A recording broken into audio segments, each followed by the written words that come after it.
வாரத்தின் முதல் நாள் நற்கருணை முன் நிற்கும் நாம் மனமாற்றத்தின் காலமாக ஆண்டவரின் அருளை நாடி நம் உள்ளத்தை திறந்தவராய் வாழ்வோம். அன்னை மரியாளின் மூலம் நம் புனித சூசேப்பரை நம் குடும்ப பாதுகாவலரை தந்தை இறைவன் அவரே இந்த உலகின் குழந்தையாய் பிறந்து இந்த மானிடருக்காய் தம் உயிரை கல்வாரி சிலுவையில் தியாகம் செய்தார். நம் மீது கொண்ட அன்பினால் நம்மை பாவ வாழ்வில் இருந்து மீட்டு எடுக்க தம் உயிரையே கொடுத்தார். எம்மாவூர் சீடர்களோடு இயேசு நடக்கையில் அவரை கண்டு கொள்ளவில்லை. ஆனால் அப்பத்தை பிற்கையில் அவர்கள் அகக்கண்கள் திறக்கப்பட்டு இயேசுவை கண்டு கொண்டனர். ஆனால் ஒவ்வொரு திருப்பலியிலும் இயேசுவின் உடல் உடைக்கப்படுகிறது. அதை நாம் உணரவில்லை. நம் அகக்கண்கள் திறக்கப்படவில்லை. இன்று நாம் இந்த தெய்வீக தியாக பலியில் வரம் கேட்டு இயேசுவை கண்டு கொள்ள நம் உள்ளத்தை தெளிவுபடுத்தி அவரோடு இணைந்து வரும் துன்பங்களை முழு மனத்துடன் ஏற்றுக்கொண்டு வாழ திருச்சிலுவையின் பாதம் அமர்வோம். அன்பு கொண்டு வாழ்வோம், அவரில் மகிழ்வோம். ஒவ்வொரு நாளும் மனமாற்றத்தின் காலமாய் நினைத்து நாம் அன்புடன் அமைதியாய் வாழ்வோம். கல்வாரி வழியில் இணைவோம்.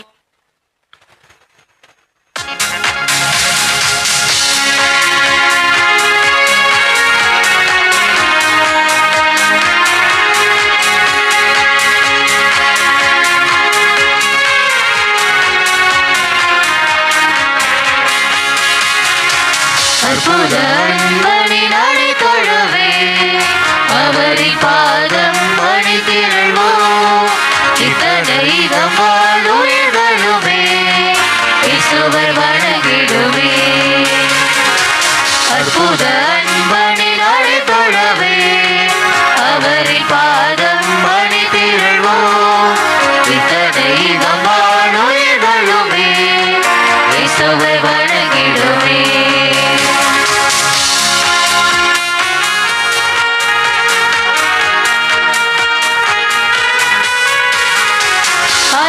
மணியின் ஓசையை கேட்போம், ஆயனின் அம்மை கூப்பிட கேட்போம். அவையின் அருளால் அளவழி நடப்போம், அவரின் வார்த்தையை வாழ்வினில் ஏற்போம். அன்பினில் இணைவோம், அருளில் நிலைப்போம், ஆனந்தமாய் வாழ்வோம். நாம் அன்பினில் இணைவோம், அருளில் நிலைப்போம், ஆனந்தமாய் வாழ்வோம். அற்புத அன்பனின் அடி தொழவே அவரின் பாதம் மணி திரள்வோம். இத்தனை உயிர்களுமே இயேசுவை வணங்கிடுமே.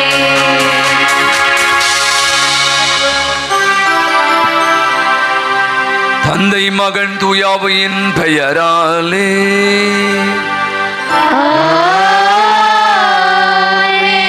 ஆண்டவரும் தலைவருமாகிய இயேசு கிறிஸ்துவின் அருளும் கடவுளின் அன்பும் தூயாவின் தோழமையும் உங்கள் அனைவரோடும் இருப்பதாக.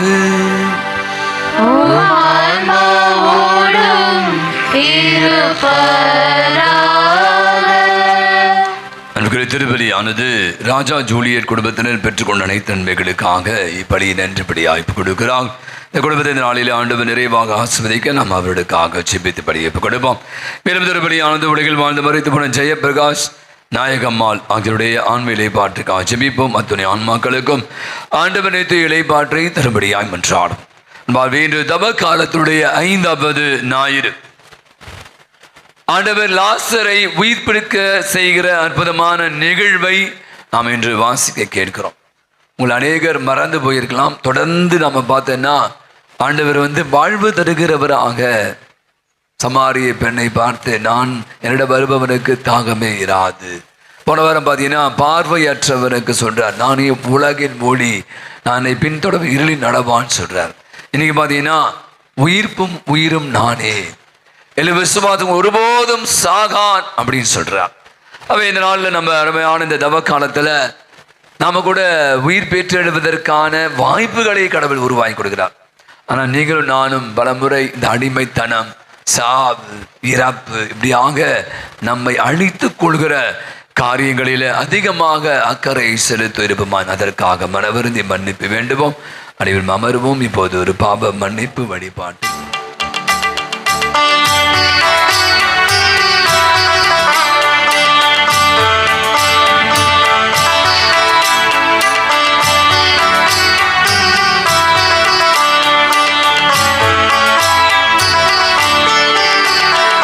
மனம் வருந்தி மனம் திருந்தி உம்மில் சரணடைந்தேன்.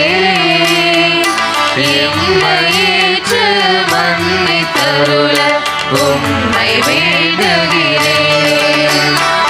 மனம் வருந்தி மனம் திருந்தி உம்மில் சரணடைந்தேன். என்னை ஏற்று மன்னித்தருள உம்மை வேண்டுகிறேன். இறைவார்த்தை. பூங்காவனத்தில் சீடர்களை பார்த்து, ஒரு மணி நேரம் கூட விழித்திருக்க கூடாதா என்றவரே இறைவா, இந்த தவ காலத்தில் கூட நாங்கள் ஒரு மணி நேரத்தை இறை வார்த்தையை படித்து தியானிக்காமல் தேவையற்ற சிந்தனையில் வாழ்ந்ததையும், உள்ளத்தில் தாழ்ச்சி இல்லாமல் நான் என்ற அகந்தையில் வாழ்ந்து வந்த நாட்களை உன்பாதும் வைக்கிறேன். எங்களை மன்னியும் இறைவா. மனம் வருந்தி மனம் திருந்தி உம்மில் சரணடைந்தேன். என்னை ஏற்று மன்னித்தருள உம்மை வேண்டுகிறேன். மனம் வருந்தி மனம் திருந்தி உம்மில் சரணடைந்தேன். என்னை ஏற்று மன்னித்தருள உம்மை வேண்டுகிறேன். 10 கட்டளை. அன்பின் இறைவா, மோசே வழியாக 10 கட்டளையை கொடுத்து அன்று இஸ்ரவேல் மக்களை நல்வழிப்படுத்தினீர். முழு உள்ளத்தோடும் முழு பலத்தோடும் உம்மை ஆராதிக்காமல் சோர்வுற்று சோம்பி திரிந்த தருணத்தையும், கல்வாரி அடியில் அமராமல் இருந்த நேரத்தையும் உன்பாதும் வைக்கிறோம். மன்னித்து ஆசீர்வதியும். மனம் வருந்தி மனம் திருந்தி உம்மில் சரணடைந்தேன். என்னை ஏற்று மன்னித்தருள உம்மை வேண்டுகிறேன். மனம் வருந்தி மனம் திருந்தி உம்மில் சரணடைந்தேன். என்னை ஏற்று மன்னித்தருள உம்மை வேண்டுகிறேன். உப்பு. உப்பாயிருங்கள் என்றவரே இறைவா, உப்பு காரமற்று போனால் குப்பையில் கொட்டப்படுவது போல் மனித வாழ்க்கையும் முடிந்ததும் ஒன்றுக்கும் உதவாது. அதை நாங்கள் உணராமல் நான் நீ என்று போட்டி போட்டுக்கொண்டு உம்மை விட்டு வெகுவாக விலகி நின்ற நேரத்தை உன்பாதம் வைக்கிறோம். எங்களை மன்னியும் இறைவா. மனம் வருந்தி மனம் திருந்தி உம்மில் சரணடைந்தேன். என்னை ஏற்று மன்னித்தருள உம்மை வேண்டுகிறேன். மனம் வருந்தி மனம் திருந்தி உம்மில் சரணடைந்தேன். என்னை ஏற்று மன்னித்தருள உம்மை வேண்டுகிறேன். பூக்கள். அன்று ஏதேன் தோட்டத்தில் முதல் பெற்றோரை மண்ணினால் உண்டாக்கி நந்தவனமாய் மனம் பரப்பி என்றும் உம்மோடு இணைந்து வாழும் வரத்தை கொடுத்தீர். ஆனால் எங்கள் ஆசை என்ற பேராசையால் நீர் படைத்த படைப்பில் மகிழ்ந்து ஒளி வீசாமல் எங்கள் பாவத்தால் ஏதேன் தோட்ட இன்ப வனத்தை இழந்து ஊதாரியாய் மனம் போன போக்கில் வாழ்ந்து அன்பை இழந்த தருணத்தை உன்பாதம் வைக்கிறோம், எங்களை மன்னியும் இறைவா. மனம் வருந்தி மனம் திறந்து உன்னில் சரணடைந்து மன்னித்தருள உம்மை வேண்டுகிறேன். மனம் வருந்தி மனம் திறந்து உன்னில் சரணடைந்து மன்னித்தருள உம்மை வேண்டுகிறேன். நம்மளை இறைவன் நம்மை இறக்க வைத்து நம்முடைய குற்றம் குறைகள் பாவங்கள் அனைத்தையும் மன்னித்து நம் அனைவருக்கும் நிலையான வாழ்வுக்கு நம்மை அழைத்து செல்வாராக. ஆமென். மன்றாடுவோமாக. ஆண்டவரே, எங்கள் இறைவாவும் திருமகன் உலகை அன்பு செய்து சாவுக்கு தம்மையே கையளித்தார். உமது உதவியால் அதே அன்பில் நாங்களும் விரைந்து முன்னேறி செல்ல அருள் புரிவீராக. அமோடு என்றென்று வாழ்ந்து ஆட்சி செலுத்துகிற அவர் வழியாகவே உமை மன்றாடுகிறோம்.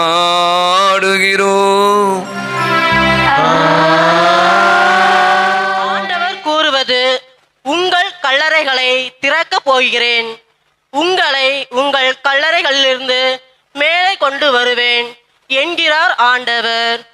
பாவத்தில் இருக்கும் வரை நாம் இறந்தவர்கள், உலர்ந்த எலும்புகளாய் காணும் நாம் நம் பாவ வாழ்வை மாற்ற வருகிறார், உலர்ந்த எலும்பை புத்துயிர் பெற செய்கிறார் என்று எசேக்கியேல் மூலம் வெளிப்படுத்தும் இன்றைய வாசகத்தை உள்ளம் திறந்தவராய் கேட்போம். முதல் வாசகம். என் ஆவியை உங்கள் மீது பொழிவேன், நீங்களும் உயிர் பெறுவீர்கள். இறைவாக்கினியர் எசேக்கியேல் நூலிலிருந்து வாசகம். அதிகாரம் 37, இறை வார்த்தைகள் 12-14 முடிய. தலைவராகிய ஆண்டவர் கூறுவது இதுவே: என் மக்களே, இதோ நான் உங்கள் கல்லறைகளை திறக்கப் போகிறேன், உங்களை உங்கள் கல்லறைகளினின்று மேலே கொண்டு வருவேன், உங்களுக்கு இஸ்ரேல் நாட்டை திரும்ப கொடுப்பேன். அப்போது என் மக்களே, நான் உங்கள் கல்லறைகளை திறந்து உங்களை அவற்றிலிருந்து வெளியே கொணர்கையில் நானே ஆண்டவர் என்பதை அறிந்து கொள்வீர்கள். என் ஆவியை உங்கள் மீது பொழிவேன், நீங்களும் உயிர் பெறுவீர்கள். நானும் உங்களை உங்கள் சொந்த நாட்டில் குடியமர்த்துவேன். ஆண்டவராகிய நான் உரைத்தேன், நானே இதை செய்தேன் என அப்போது அறிந்து கொள்வீர்கள் என்கிறார் தலைவராகிய ஆண்டவர். ஆண்டவர் வழங்கும் அருள்வாக்கு. இறைவனுக்கு நன்றி. ஆண்டவரிடமே பேரன்பும் மீட்பும் உள்ளது. ஆண்டவரிடமே பேரன்பும் மீட்பும் உள்ளது. மீட்பும் உள்ளது. ஆண்டவரே, ஆழ்ந்த துயரத்தில் இருக்கும் நான் உம்மை நோக்கி மன்றாடுகிறேன். ஆண்டவரே, என் மன்றாற்றுக்கு செவி சாய்த்தவர்களும் என் விண்ணப்ப குரலை உம்முடைய செவிகள் கவனத்துடன் கேட்கட்டும். பல்லவி. ஆண்டவரிடமே பேரன்பும் மீட்பும் உள்ளது. ஆண்டவரிடமே பேரன்பும் மீட்பும் உள்ளது. மீட்பும் உள்ளது. ஆண்டவரே, நீர் எம் குற்றங்களை மனதில் கொண்டிருந்தால் யார்தான் நிலைத்து இருக்க முடியும்? நீரோ மன்னிப்பு அளிப்பவர், மனிதரும் உமக்கு அஞ்சி நடப்பவர். பல்லவி. ஆண்டவரிடமே பேரன்பும் மீட்பும் உள்ளது. ஆண்டவரிடமே பேரன்பும் மீட்பும் உள்ளது. மீட்பும் உள்ளது. ஆண்டவருக்காக ஆவலுடன் நான் காத்திருக்கின்றேன். என் நெஞ்சம் காத்திருக்கின்றது, அவரது சொற்களுக்காக ஆவலுடன் காத்திருக்கிறேன். விடியலுக்காய் காத்திருக்கும் காவலரை விட, ஆம், விடியலுக்காய் காத்திருக்கும் காவலரை விட என் நெஞ்சம் என் தலைவருக்காய் ஆவலுடன் காத்திருக்கின்றது. பல்லவி. ஆண்டவரிடமே பேரன்பும் மீட்பும் உள்ளது. ஆண்டவரிடமே பேரன்பும் மீட்பும் உள்ளது. மீட்பும் உள்ளது. பேரன்பு ஆண்டவரிடமே உள்ளது, மிகுதியான மீட்பு அவரிடமே உண்டு. எல்லா தீவினைகளினின்றும் இஸ்ரவேலை மீட்டவர் அவரே. பல்லவி. ஆண்டவரிடமே பேரன்பும் மீட்பும் உள்ளது. ஆண்டவரிடமே பேரன்பும் மீட்பும் உள்ளது. மீட்பும் உள்ளது. இரண்டாம் வாசக முன்னுரை. அன்பில் நிலைத்திருந்து நாம் கடவுளுக்கு உகந்தவர்களாய் வாழ வேண்டும் என்றால் தூய ஆவியை பெற்றவர்களாய் அதில் நிலைத்திருந்து கிறிஸ்து இயேசுவோடு இணைந்து அவரை சார்ந்து வாழ வேண்டும். பாவத்தால் நம் உடல் செத்ததாயினும் கிறிஸ்துவோடு இணைந்து வாழும்போது இயேசு கிறிஸ்து உயிர்த்தது போல் நம்மையும் பாவத்தை விட்டு மாற்றி புதிய வாழ்வை அளிப்பார் என்று புனித பவுல் கூறும் இரண்டாம் வாசகத்தை உள்ளம் திறந்து கேட்போம். இரண்டாம் வாசகம். இறந்த இயேசுவை உயிர்த்தெழ செய்தவரின் ஆவி உங்களுக்குள் குடிகொண்டிருக்கிறார். திருத்தூதர் பவுல் ரோமையருக்கு எழுதிய திருமுகத்திலிருந்து வாசகம். அதிகாரம் 8, இறைவசனங்கள் 8 முதல் 11 முடிய. சகோதர சகோதரிகளே, ஊன் இயல்புக்கு ஏற்ப வாழ்வோர் கடவுளுக்கு உகந்தவர்களாய் இருக்க முடியாது. ஆனால் கடவுளின் ஆவி உங்களுக்குள் குடிகொண்டிருந்தால் நீங்கள் ஊன் இயல்பை கொண்டிராமல் ஆவிக்குரிய இயல்பை கொண்டிருப்பீர்கள். கிறிஸ்துவின் ஆவியை கொண்டிராதோர் அவருக்கு உரியோர் அல்ல. பாவத்தின் விளைவாக உங்கள் உடல் செத்ததாயினும் கிறிஸ்து உங்களுள் இருந்தால் நீங்கள் கடவுளுக்கு ஏற்புடையவர்கள் ஆக்கப்படுவீர்கள். அதன் பயனாக தூய ஆவி உங்களுக்குள் உயிராய் இருக்கும். மேலும் இறந்த இயேசுவை உயிர்த்தெழ செய்தவரின் ஆவி உங்களுள் குடிகொண்டிருந்தால் கிறிஸ்துவை உயிர்த்தெழ செய்த அவரே உங்களுள் குடிகொண்டிருக்கும் தம் ஆவியினாலே சாவுக்குரிய உங்கள் உடல்களையும் உயிர் பெற செய்வார். ஆண்டவர் வழங்கும் அருள்வாக்கு. இறைவனுக்கு நன்றி.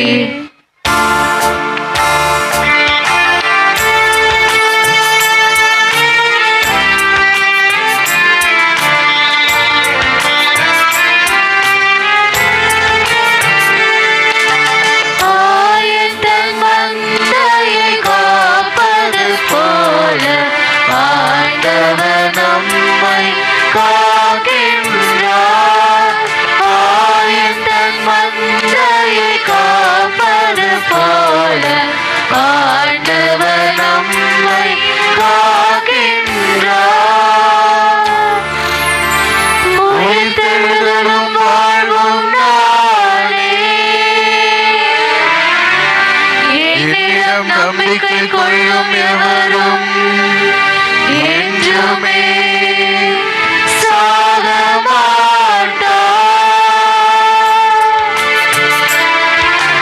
ஆயன் தன் மந்தையை காப்பது போல ஆண்டவர் நம்மை காக்கின்றார். ஆண்டவர்களோடு இருப்பாராக.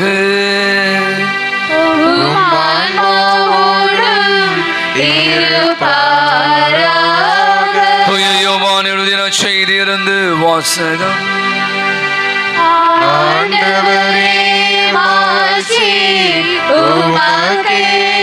யோவான் செய்தி அத்தியாயம் 11 இறைத்திரு வசனங்கள் 1 45 முடிய. பெத்தானியால் வாழ்ந்து வந்த லாசர் என்னும் ஒருவர் நோயிற்று இருந்தார். அவருடன் மரியாவும் அவருடைய சகோதரியுமான மார்த்தாவும் வாழ்ந்து வந்தனர். இந்த மரியாதான் ஆண்டவரின் நறுமண தைலம் பூசி தமது கூந்தலால் அவரின் காலடிகளை துடைத்தவர். நோயிற்றிருந்த லாசருடைய இவருடைய சகோதரர் லாசரின் சகோதரர் இயேசுவிடம் ஆள் அனுப்பி, ஆண்டவரே, உம் நண்பன் நோயிற்று இருக்கிறான் என்று தெரிவித்தார்கள். அவர் இதை கேட்டு, இந்நோய் சாவில் போய் முடியாது, கடவுளின் மாட்சி விளங்கவே இவன் நோயுற்றான், இதனால் மானிட மகனும் மாட்சி பெறுவார் என்றார். மார்த்தாவிடம் அவருடைய சகோதரியான மரியாவிடம் லாசரிடம் இயேசு அன்பு கொண்டிருந்தார். லாசர் நோயுற்றிருப்பதை கேள்விப்பட்ட பிறகு தாம் இருந்த இடத்தில் இன்னும் 2 நாள் அவர் அங்கே தங்கியிருந்தார். பின்னர் தம் சீடரிடம், மீண்டும் யூதேயாவுக்கு போவோம் வாருங்கள் என்று கூறினார். அவருடைய சீடர்கள் அவரிடம், ரவி, இப்போதுதானே யூதர்கள் உண்மையில் கல்லெறிய முயன்றார்கள், மீண்டும் அங்கு போகிறீரா என்று கேட்டார்கள். இயேசு மறுமொழியாக, பகலுக்கு 12 மணி நேரம் உண்டு அல்லவா? பகலில் நடப்பவர் இடறி விழுவதில்லை, இரலில் பகல் ஒளியில் பார்க்க முடிகிறது, ஆனால் இரவில் நடப்பவர் இடறி விழுவர், இரலில் அப்போது ஒளி இல்லை என்றார். இவ்வாறு அவர் கூறிய பின்பு தம் நண்பர் லாசர் தூங்குகிறான், நான் அவனை எழுப்புவதற்காக போகிறேன் என்றார். அவருடைய சீடர் அவரிடம், ஆண்டவரே, அவர் தூங்கினால் நலமடைவார் என்றனர். இயேசு அவருடைய சாவை குறிப்பிட்டு இவ்வாறு சொன்னார். வெறும் தூக்கத்தை அவர் குறிப்பிட்டதாக அவர்கள் நினைத்தார்கள். அப்போது இயேசு அவரிடம், லாசர் இறந்து விட்டான் என்று வெளிப்படையாகவே சொல்லிவிட்டு, நான் அங்கு இல்லாமல் போனது பற்றி உன் பொருட்டு மகிழ்கிறேன், இதில் நீங்கள் என்னை நம்புவதற்கு இது ஒரு வாய்ப்பாகிறது, அவரிடம் போவோம் வாருங்கள் என்றார். திதிம் எனும் தோமா தம்முடன் சீடரிடம், நாமும் செல்வோம், அவரோடு இறப்போம் என்றார். இயேசு அங்கு வந்தபோது லாசரை கல்லறை வைத்து ஏற்கனவே 4 நாள் ஆகியிருந்தது. பெத்தானியா எருசலேமுக்கு அருகில் ஏறக்குறைய 3 கிலோமீட்டர் தொலைவில் இருந்தது. சகோதரி இறந்ததால் மார்த்தா மரியா இவருக்கு ஆறுதல் சொல்ல பலர் அங்கே வந்திருந்தனர். இயேசு வந்து கொண்டிருக்கிறார் என்று கேள்விப்பட்டது மார்த்தா அவர் எதிர்கொண்டு சென்றால் மரியா வீட்டிலே இருந்து விட்டார். மார்த்தா இயேசுவை நோக்கி, ஆண்டவரே, நீர் இங்கே இருந்திருந்தால் என் சகோதரி இறந்திருக்க மாட்டான், இப்போது கூட நீர் கடவுளிடம் கேட்பதை எல்லாம் அவர் உமக்கு கொடுப்பார் என்பது எனக்கு தெரியும் என்றார். இயேசுவிடம், உன் சகோதரன் உயிர் தெழுவான் என்றார். மார்த்தாவிடம், இறுதி நாளில் உயிர் தெழும் போது அவனும் உயிர் தெழுவான் என்பது எனக்கு தெரியும் என்றார்.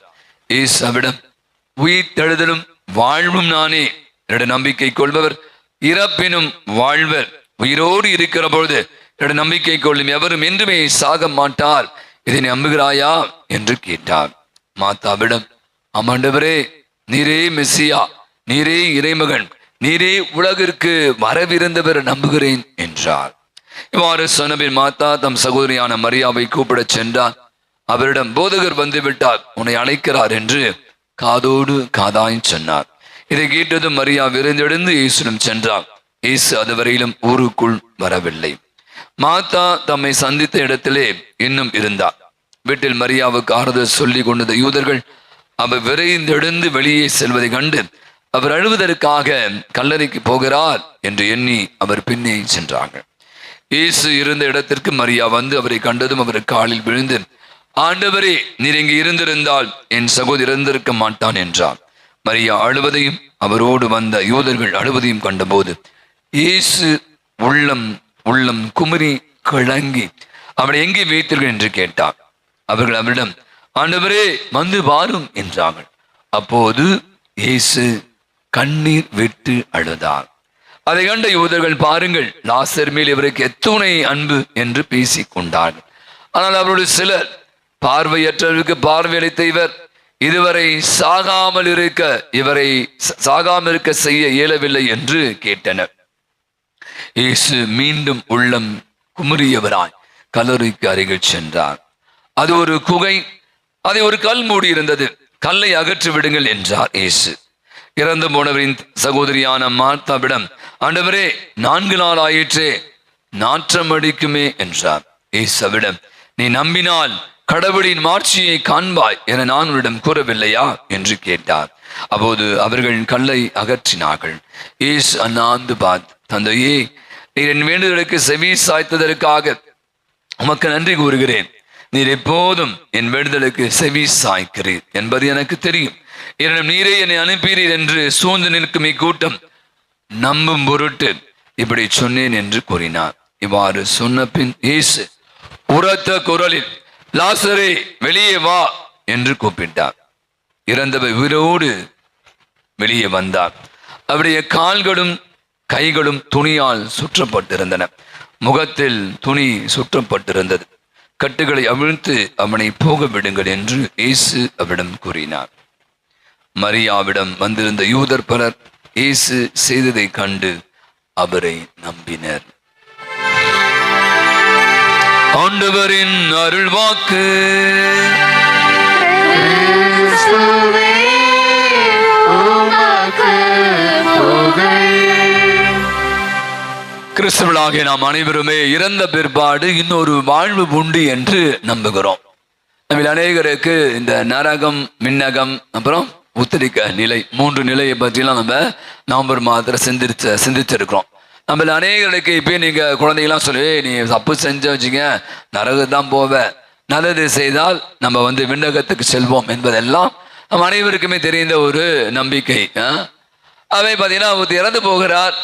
இறந்து போனவர் அந்த மோட்சத்தினுடைய வாசல்ல நிற்கிறார், விண்ணகத்தினுடைய வாயில நிற்கிறார். அங்க யார் நிற்பா? உள்ள யார் அனுப்புவா? கேட் கீப்பர் யார்? எங்க வாட்ச்மேன். சின்ன பேர், சாரி சின்ன பேர் ராயப்பரா. ஓகே, பேதுரு. ஓகே, பேதுரு நிற்கிறார். வழக்கமா நீங்க சரியா கதையெல்லாம் கேட்டிருப்பீங்க. நீங்க அவங்க செஞ்ச நன்மைகளை எல்லாம் ரெக்கார்ட் பண்ணி வச்சிருப்பாங்க. எப்படி இப்ப எல்லாம் ரெக்கார்ட் டேட்டா பேஸ் மாதிரி எல்லாம் வச்சுட்டு நீங்க ஓகே செம, நீங்க அருமையா பண்ணீங்க, நீங்க எங்க போங்க, நீங்க ரொம்ப தப்புன்ட்டீங்க, நீங்க நரகத்துக்கு போங்க அப்படிலாம் சொல்லி நிறைய கதைகள் எல்லாம் கேட்டிருப்பீங்க. அவே நம்ம சொன்ன அந்த நபர் வெளியில் நிற்கிறார். பேதுரு அவரை பார்க்கிறார். பார்த்து அவர் ஒரு 2-3 கேள்வி கேட்கிறார். வச்சுக்கலாம், ஒரு ஏ வச்சுங்க. ஏ ஐ இல்ல, ஏ. சரி, நீங்க இந்த மண்ணுலக வாழ்வில் வாழ்ந்த போது, நானும் அந்த கேள்வி உங்களுக்கு கேட்பேன், பதில் சொல்லுவேன் எல்லாரும். நீங்க உலகில் வாழ்ந்த போது யாரையாவது ஒருவரை ஆழமாக, ரொம்ப டேஷ் ஆழமாக அன்பு செய்து இருக்கிறீர்களா? அவர் அப்படியே கொஞ்சம் உங்களை மாதிரி அமைதியா இருந்தார். உங்களை கேட்டா என்ன சொல்றீங்க பதில்? யாரையாவது ஆழமா அன்பு செஞ்சிருக்கீங்களா? தலை ஆட்டுறாங்க. இல்ல. அவரும் தலை ஆட்டினார். இல்ல. அவர் சொன்னார், நான் யார ஆழமா அன்பு செய்யறது, அதெல்லாம் நான் யாரையும் அன்புலாம் செய்யல அப்படின்னு பதில் சொன்னார். அப்படியா, சரி, ஓகே, குட். இப்போ நம்மலாம் வாழ்ற இடத்துல நம்ம கல்லூரிகளை படிக்கிறோம் அல்லது ஸ்கூல்ல, ஃப்ரெண்ட்ஸு, ஆஃபீஸில். சரி, நீங்க வாழ்ந்த போது நிறைய நண்பர்களையாவது யாராவது நண்பர்களை சம்பாதித்திருக்கிறீங்களா? ஃப்ரெண்ட்ஸ் நிறைய பேர் எல்லாம் வாட்ஸ்அப் ஃப்ரெண்ட்ஸ், நிறைய friends, Facebook friends, Instagram friends, அப்படியெல்லாம் நிறைய பேர் ஃப்ரெண்ட்ஸ் வச்சிருக்காங்க. ஒரு பெரிய நண்பர்கள், நட்பு வட்டாரம் அப்படின்னு சொல்ற மாதிரி நண்பர்கள் கூட்டமாக வச்சிருக்கீங்களா? தலாட்டம் இருக்கு. அவர் சொன்ன, நீங்க எங்க, நான் வேலை பயங்கரமா, எனக்கு நிறைய வேலைங்க, இந்த ஃப்ரெண்ட்ஸ் எல்லாம் போயிட்டு பேசிக்கிட்டு உட்காந்துக்கிட்டு அதுக்கெல்லாம் எனக்கு நேரம் இல்லைங்க, பயங்கர பனி, வேலை சுமை, அதனால எனக்கு நண்பர்கள்லாம் வச்சுக்கல, தேவையில்லாம எதுக்கு பிரச்சனை சொல்லிட்டு நான் அவங்கள கூட யார்ட்டையும் ஃப்ரெண்ட்ஷிப்பே வச்சுக்கலான்னு சொன்னார். பேதருக்கு கொஞ்சம் காண்டாயிடுச்சு. சரி, கடைசியா வழக்கமா சொல்லுவாங்களே, இப்போ சாதாரணமா எல்லாரையும் ஆழமா அன்பு செய்ய முடியாது, சரி நிறைய பேருக்கு நண்பர்களும் வேணாப்பா அப்படின்னு சொல்லுவாங்க. அடுத்த கேள்வி கேட்கிறார் பேதுரு, சரி ஏன்பா ஒரு குழந்தையாவது, ஒரு சாதாரண ஒரு குழந்தையாவது நீங்க ஒரு அன்பு முத்தம் கொடுத்து அரவணைச்சு இருக்கீங்களா? வழக்கமா நீங்க எல்லாரும் பண்ணுவாங்க, ஒரு குழந்தைய பார்த்தா மறியாமலே ஒரு குழந்தைய தூக்குவோம், முத்தம் கொடுப்போம். எந்த குழந்தையா அழகா இருந்தா அழகா, நமக்கு என்ன அது குழந்தை. வழக்கமா நீங்க எங்க போனாலும் யாரோ நம்ம சொந்தக்கார குழந்தையோ இல்லையானோட இது இயல்பு. ஒரு குழந்தைய கொடுத்தோன்னே தூக்கி மடியில வச்சுக்குது, அது தோல்ல போடுது, கிள்றது, முத்தம் கொடுக்கறது, இது மாதிரி நம்ம பண்பதெல்லாம் சாதாரண விஷயம் தானே. அவன் சொன்னார், அதெல்லாம் எனக்கு இன்ட்ரெஸ்ட் இல்லை. எல்லாத்துக்குமே பதில் இல்லை. முதல் கேள்வினா கேட்டார், பாப்பா லெட்ஸி. முதல் கேள்வினா கேட்டாரு, யாரையாவது ஆழமா அன்பு செஞ்சிருக்கீங்களா? நீங்க யாராவது ஆழமா அன்பு செஞ்சிருக்கீங்களா? டக்குன்னு சொல்லணும். அவன் உட்காந்துருக்கார, எங்க வீட்டுக்கார நான் ரொம்ப ஆழமா. அங்க இருக்க ஆம்பளையும் சொல்லணும், என்னது இங்க இருக்கிற பொம்பளை இல்லை, என் பொண்டாட்டிய, ஆமா என் பொண்டாட்டிய அன்பு செய்யறேன். அதாவது பெற்றோர்கள் பிள்ளைகள் சொன்னோம், எங்க அம்மாவை எனக்கு ரொம்ப பிடிக்கும், எங்க அப்பாவை ஒருத்தோட வாய் திறக்க மாட்டான். அவர் சொன்ன மாதிரி இல்லைன்றாரா? ரெண்டாவது கேள்வி என்ன கேட்டாரு? அதே ஃப்ரெண்ட்ஸ், நிறைய நட்பு வாட்டை. இப்போ எங்கே இருக்க பாருங்க, எல்லாம் பொல்லோ, எல்லாம் நிறைய பசங்கள்லாம் பார்த்தீங்கன்னா school friends, college friends, school நம்ம சர்ச்சில் friends, catechism friends, youth friends, அவன் ஒரு வட்டம் வச்சுருக்கான், அதுக்கெல்லாம் ஒரு குரூப் கிரியேட் பண்ணிட்டானுங்க. பார்த்தீங்கன்னா இப்போ அதுவும் இல்லை. ஓகே, மூணாவது, ஒரு குழந்தையாவது, ஒரு குழந்தையாவது நீ அன்பு செய்கிறனா? அதுவும் இல்லைன்னு சொல்லிட்டார். அவன் சொன்னாராம் பேதுரு, என்ன சொல்லிப்பாரு, கெஸ் பண்ணுங்க பார்ப்போம். நீ சேர்த்து ரொம்ப வருஷம் ஆச்சு, நீ செத்து ரொம்ப வருஷம் ஆச்சு, ஏன் ரொம்ப லேட்டா வந்தீங்க? நீ வந்து சேர வேண்டி ரொம்ப நாள் முன்னாடி வந்து சேர்ந்துக்கணியா? நீ ரொம்ப லேட்டா வர அப்படின்னாராம். இன்னைக்கு நான் கூட இப்படிதான் உங்களோட சிந்தித்து பார்க்க ஆசைப்படுகிறேன். இன்னைக்கு 3 வாசகங்கள், இந்த சாவு, உயிர்ப்பு, இறப்பு, மரணம், அல்லது அதுக்கு பின்னாடி ஏற்படுகிற உயிர்ப்பை பற்றி எல்லாம் முதல் வாசகம், 2ஆம் வாசகம், 3ஆம் வாசகம் அப்படியே ஒரே லைன்ல சொன்னா இதை பற்றி நம்ம சிந்திக்கிறோம். நான் உங்களோட கூட ரொம்ப நேரம் இல்லாம ஒரு சின்ன ஒரு சிந்தையை உங்களோடு பகிர்ந்து கொள்ள ஆசைக்கிறேன். இந்த சாவு, மரணம் எப்படி வருது மனுஷனுக்கு? சும்மா நீங்களே கெஸ் பண்ணுங்க. இந்த கேள்வி கேட்டா மட்டும் அப்படியே தலை குனிஞ்சிருவீங்களா? முதல் விதமான சாவு சொல்றான், உடல் சாவு. இந்த உலகில் பிறக்கிற அத்துணை பேருமே எத்தனை வயசானாலும் சரி, நீ ஒரு நாள் நாம என்ன பண்ண போறோம்? இறந்து போக போகிறோம் என்பது நிதர்சன உண்மை. இதுல மாற்று கருத்தை இல்லை. இதுல என்ன வித்தியாசம்னா, சில பேர் நீண்ட நாட்கள் வரும், 90 வயசு 95 வயசு இருப்பாங்க. சில நேரங்களில் நம்ம சொன்ன மாதிரி அந்த வயதுகள் வித்தியாசப்படுகிறாதான். சில குழந்தைகள் கூட இறந்து போகிறாங்க. உங்களுக்கு தெரியும், இப்போ அந்த ஈரான்ல நடந்த போரில் வந்து எத்தனையோ குழந்தைகள், எத்தனையோ ஆயிரக்கணக்கான, அதை பற்றி நம்ம படிக்கவே இல்லை. நிறைய பேர் வந்து அப்படியே சுட்டு கொல்லப்பட்டாங்கலாம் பற்றி நம்ம பார்க்கிறோம். நிறைய இயற்கை சீற்றங்கள் யாரும் பார்த்தீங்கன்னா ஒரு ரெஸ்ட் எடுக்கலாம். நம்ம இன்னைக்கு மரணம், இந்த உடல் சாவு அப்படின்னும் போது ஒரு விஷயம் ரொம்ப தெளிவாக தெரிகிறது. நாம் அனைவருமே இறந்து போக வேண்டியவர்கள். ஆனா எப்போ இறப்போம் அது தெரியாது, அது நம்ம கையில இல்லை, அது நம்ம பத்தி கவலைப்பட வேண்டியது. ஆனா ஒரு உண்மை மட்டும் தெளிவாக தெரிகிறது, நாம ஒரு நாள் இறந்து போவோம். யாருமே வந்து கடைசி வரைக்கும் எனக்கு சாவே இல்லை அப்படின்னு யாராவது சொன்னீங்கன்னா, உங்களை மாதிரி ஒரு மடையன் யாருமே உலகத்தில் இல்லை. இந்த சாவு என்பது என்ன? உடல் சாவு. நம்ம அம்மா வயிற்றிலிருந்து பிறக்கிறோம், நம்ம இந்த உடல் வளர்கிறது, ஆம்பளையான பெரியாளாய் தடியாயி எல்லாம் படிக்கிறோம், வசதியா இருக்கும், காரு பண்ணலாம், வாங்குறோம், கல்யாணம் பண்ணிக்கிறோம், குழந்தை பத்துக்கிறோம், எல்லாம் சாப்பிட்றோம், உலகத்தினுடைய அத்தனை விதமான இன்பங்களை எல்லாம் அனுபவிக்கிறோம். முடிஞ்ச பிற்பாடு அவங்க என்ன பண்றாங்க? பொட்டி கட்டி படுக்க வச்சிடுறாங்க. நேற்று தினம் ஒருத்தர் படித்தேன், ஒரு பெரிய ஆள், ஒரு பேர் தான் எனக்கு சரியா வரல, ஒரு பெரிய ஆள், எத்தனையோ லட்சம் கோடிகளை சம்பாதித்தவர், மருத்துவமனை படுத்து கிடக்கிறாராம், சாகும் தருவா இருக்கிறார். அவர் கட்டின வாட்ச் சொல்றாங்க அதுவே 20 லட்சம் ரூபாவாம். 20 லட்சம் அந்த கோடிகள்ல வாட்ச் மட்டுமே. அவர் அப்படியே ஒரு டிஸ்கிரிப்ஷன் கொடுக்குறாரு, நீண்ட டிஸ்கிரிப்ஷன், அதை நான் அதை உள்ள போக விரும்பல. அவர் சொல்றாரு, கடைசியில் பார்த்தீங்கன்னா அந்த ஆஸ்பத்திரியில் படுத்த பிற்பாடு இந்த பணம் பல ஆயிரம் கோடி, லட்சம் கோடி, இப்பெல்லாம் வந்து 1 கோடிலாம் நீங்க பேசக்கூடாது, லட்சம் கோடி. இந்த ஈராக்கு போறனால அமெரிக்கா வந்து 285 லட்சம் கோடியை இழந்து போனது. நேற்று தினம் செய்தி. இந்த போறனால அமெரிக்கா யுஎஸ் வந்து பார்த்தீங்கன்னா அவ்வளோ செலவு பண்ணியிருக்காங்க. 285 லட்சம் கோடி, 285 கோடி இல்லை, 285 லட்சம் கோடி. என்னன்னா யோசிக்க முடியல, எத்தனை ஜீரோ இருக்குன்னு தெரியாது. அப்ப நீங்க பாத்தீங்கன்னா அவர் சொல்றாரு, நான் வந்து ஒரு சுகபோக வாழ்வு வாழ்ந்தேங்க, பா வேற லெவல். என்னால சொல்ல எத்தனை லட்சம் கோடி அப்படி இவங்களாம் எப்படி வாழ்றாங்க எனக்கு தெரியல. போற உடைகள், அவர் சாப்பிட்ற அந்த ஹோட்டல் அல்லது அவங்க வீடு, இத்தனை கோடிகள் அப்படிலாம் போறோம். கடைசியில் அந்த மருத்துவமனையில சாகும் தருவாயில் இருக்கிற போது அவர் கடையா சொல்லி முடிக்கிறார், இத்தனை லட்சம் கோடி இருந்தும் என் உயிரை காப்பாற்ற முடியவில்லை. நீங்க யோசிங்களேன், நான் கூட பலமுறை யோசிச்சேன், இன்னைக்கு எவ்வளோ அட்வான்ஸ்டான மருத்துவம், நம்ம வந்து இன்னைக்கு டெக்னாலஜி, மெடிசன்ஸ்லாம் வந்து வேற லெவலில் இருக்கு. இன்னைக்கு வந்து என்னது நான் சொல்றாங்க, இப்போ டாக்டர்லாம் ட்ரீட் பண்ணதில்லை, யாரு ட்ரீட் பண்றா? Robotic treatment. ரோபாட்டிக்னா ரோபோஸ் தான் வந்து இப்போ ட்ரீட்மெண்ட், மூட்டு அறுவை சிகிச்சை அந்த போட்டிருக்காங்க, அப்போலோ பார்த்தீங்கன்னா போட்டிருக்காங்க, எல்லாம் ரோபாட்டிக் தான். அது கொஞ்சம் அதிகமாக செலவு, அதுவே எல்லாம் க்ளீன் பண்ணிது, எல்லாம் கொஞ்ச நேரத்தில். ஒரு டாக்டர் சொல்றாங்க, இந்த மூட்டு அறுவை சிகிச்சை பண்ணி 3 மணி நேரத்தில் உங்க நடுக்க வச்சிருவாங்களாம். எந்த காலத்தில் நம்ம இருக்கிறோம்? மூட்டு அறுவை சிகிச்சை பண்ணிட்டு ஆப்ரேஷன் பண்ண 3 அல்லது 4 மணி நேரத்தில் ஒரு பேஷண்ட்டை என்னால் நடக்க வைக்க முடியும்னு ஒருத்தர் சொல்றார். ரோபாட்டிக் அந்த அந்த TKR, டோட்டல் நீ ரீப்ளேஸ்மெண்ட் சொல்றான், அது லட்சக்கணக்காக செலவு பண்ணும். அப்போ பார்த்தீங்கன்னா இவ்வளோ அட்வான்ஸ்டா போகக்கூடிய ஒரு இடத்துல ஏன் மனிதனுடைய உயிரை காப்பாற்ற முடியவில்லை? நான் பலமுறை சொன்னதுதான், உயிரை கொஞ்சம் தள்ளி போடலாம்.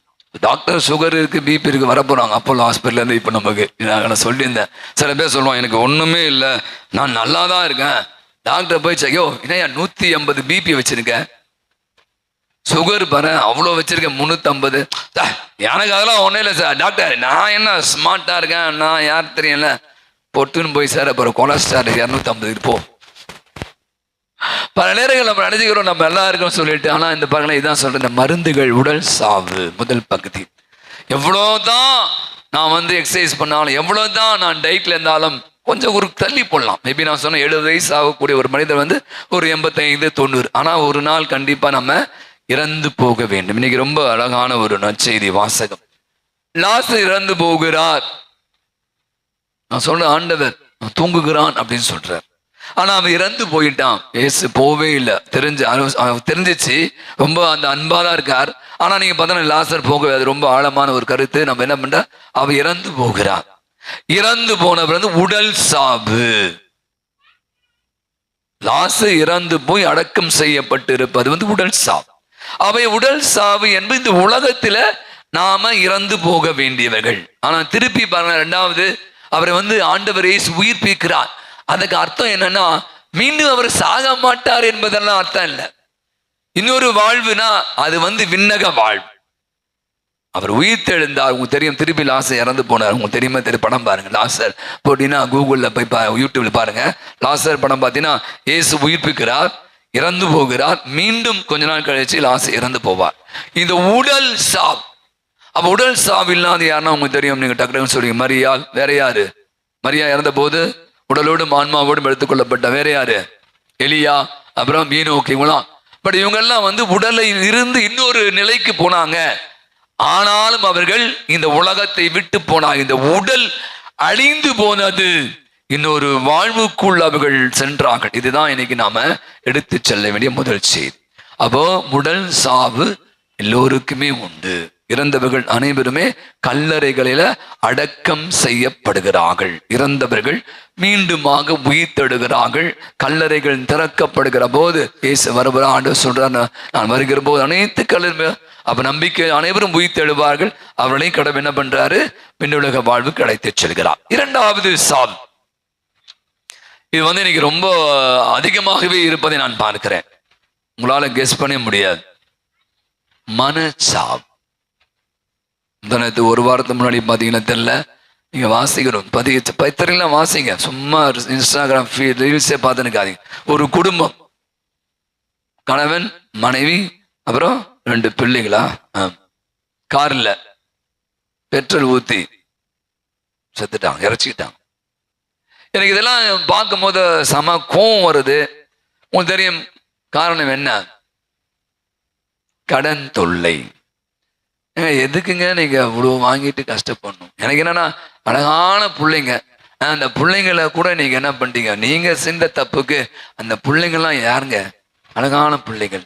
நிறைய பேர் நீங்க பாத்தீங்க மனசு விரக்தி, என்னால முடியல, என்ன பண்ணும் தெரியல, இதான் என் முடிவு. இது முடிவு அல்ல.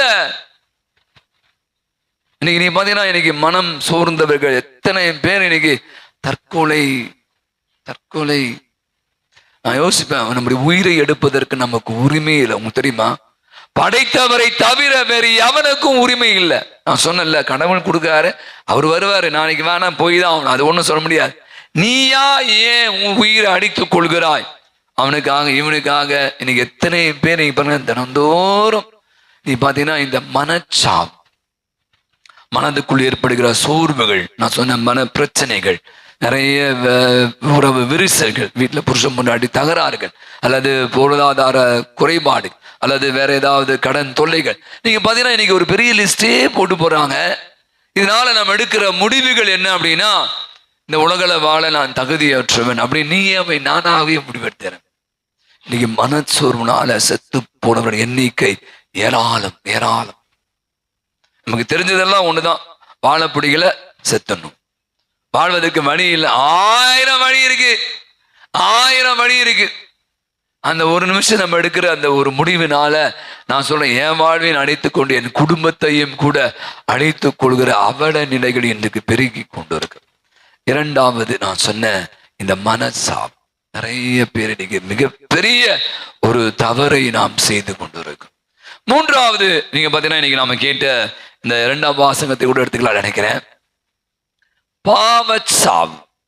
பாவச்சாவு பத்தி நம்ம நிறைய சிந்தித்து இருக்கிறோம். பாவம் இந்த நாட்கள்ல தவ காலத்துல நிறைய நேரங்கள்ல பாவத்தின் சம்பளம் மரணம் அப்படிலாம் நாம கேட்டிருக்கோம். பவுலடிகளா சொல்றார். எந்த மாதிரி பாவம் அப்படின்னு நான் இப்படி ரெண்டா இதை பிரிக்க ஆசைப்படுறேன்.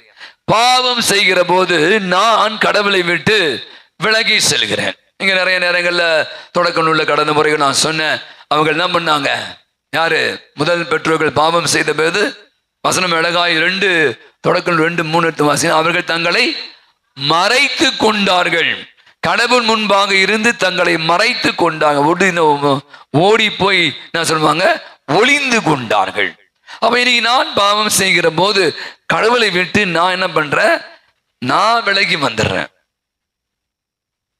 இரண்டாவது கடவுள் என்னோடு இருப்பதை நான் உணர்வது இல்லை.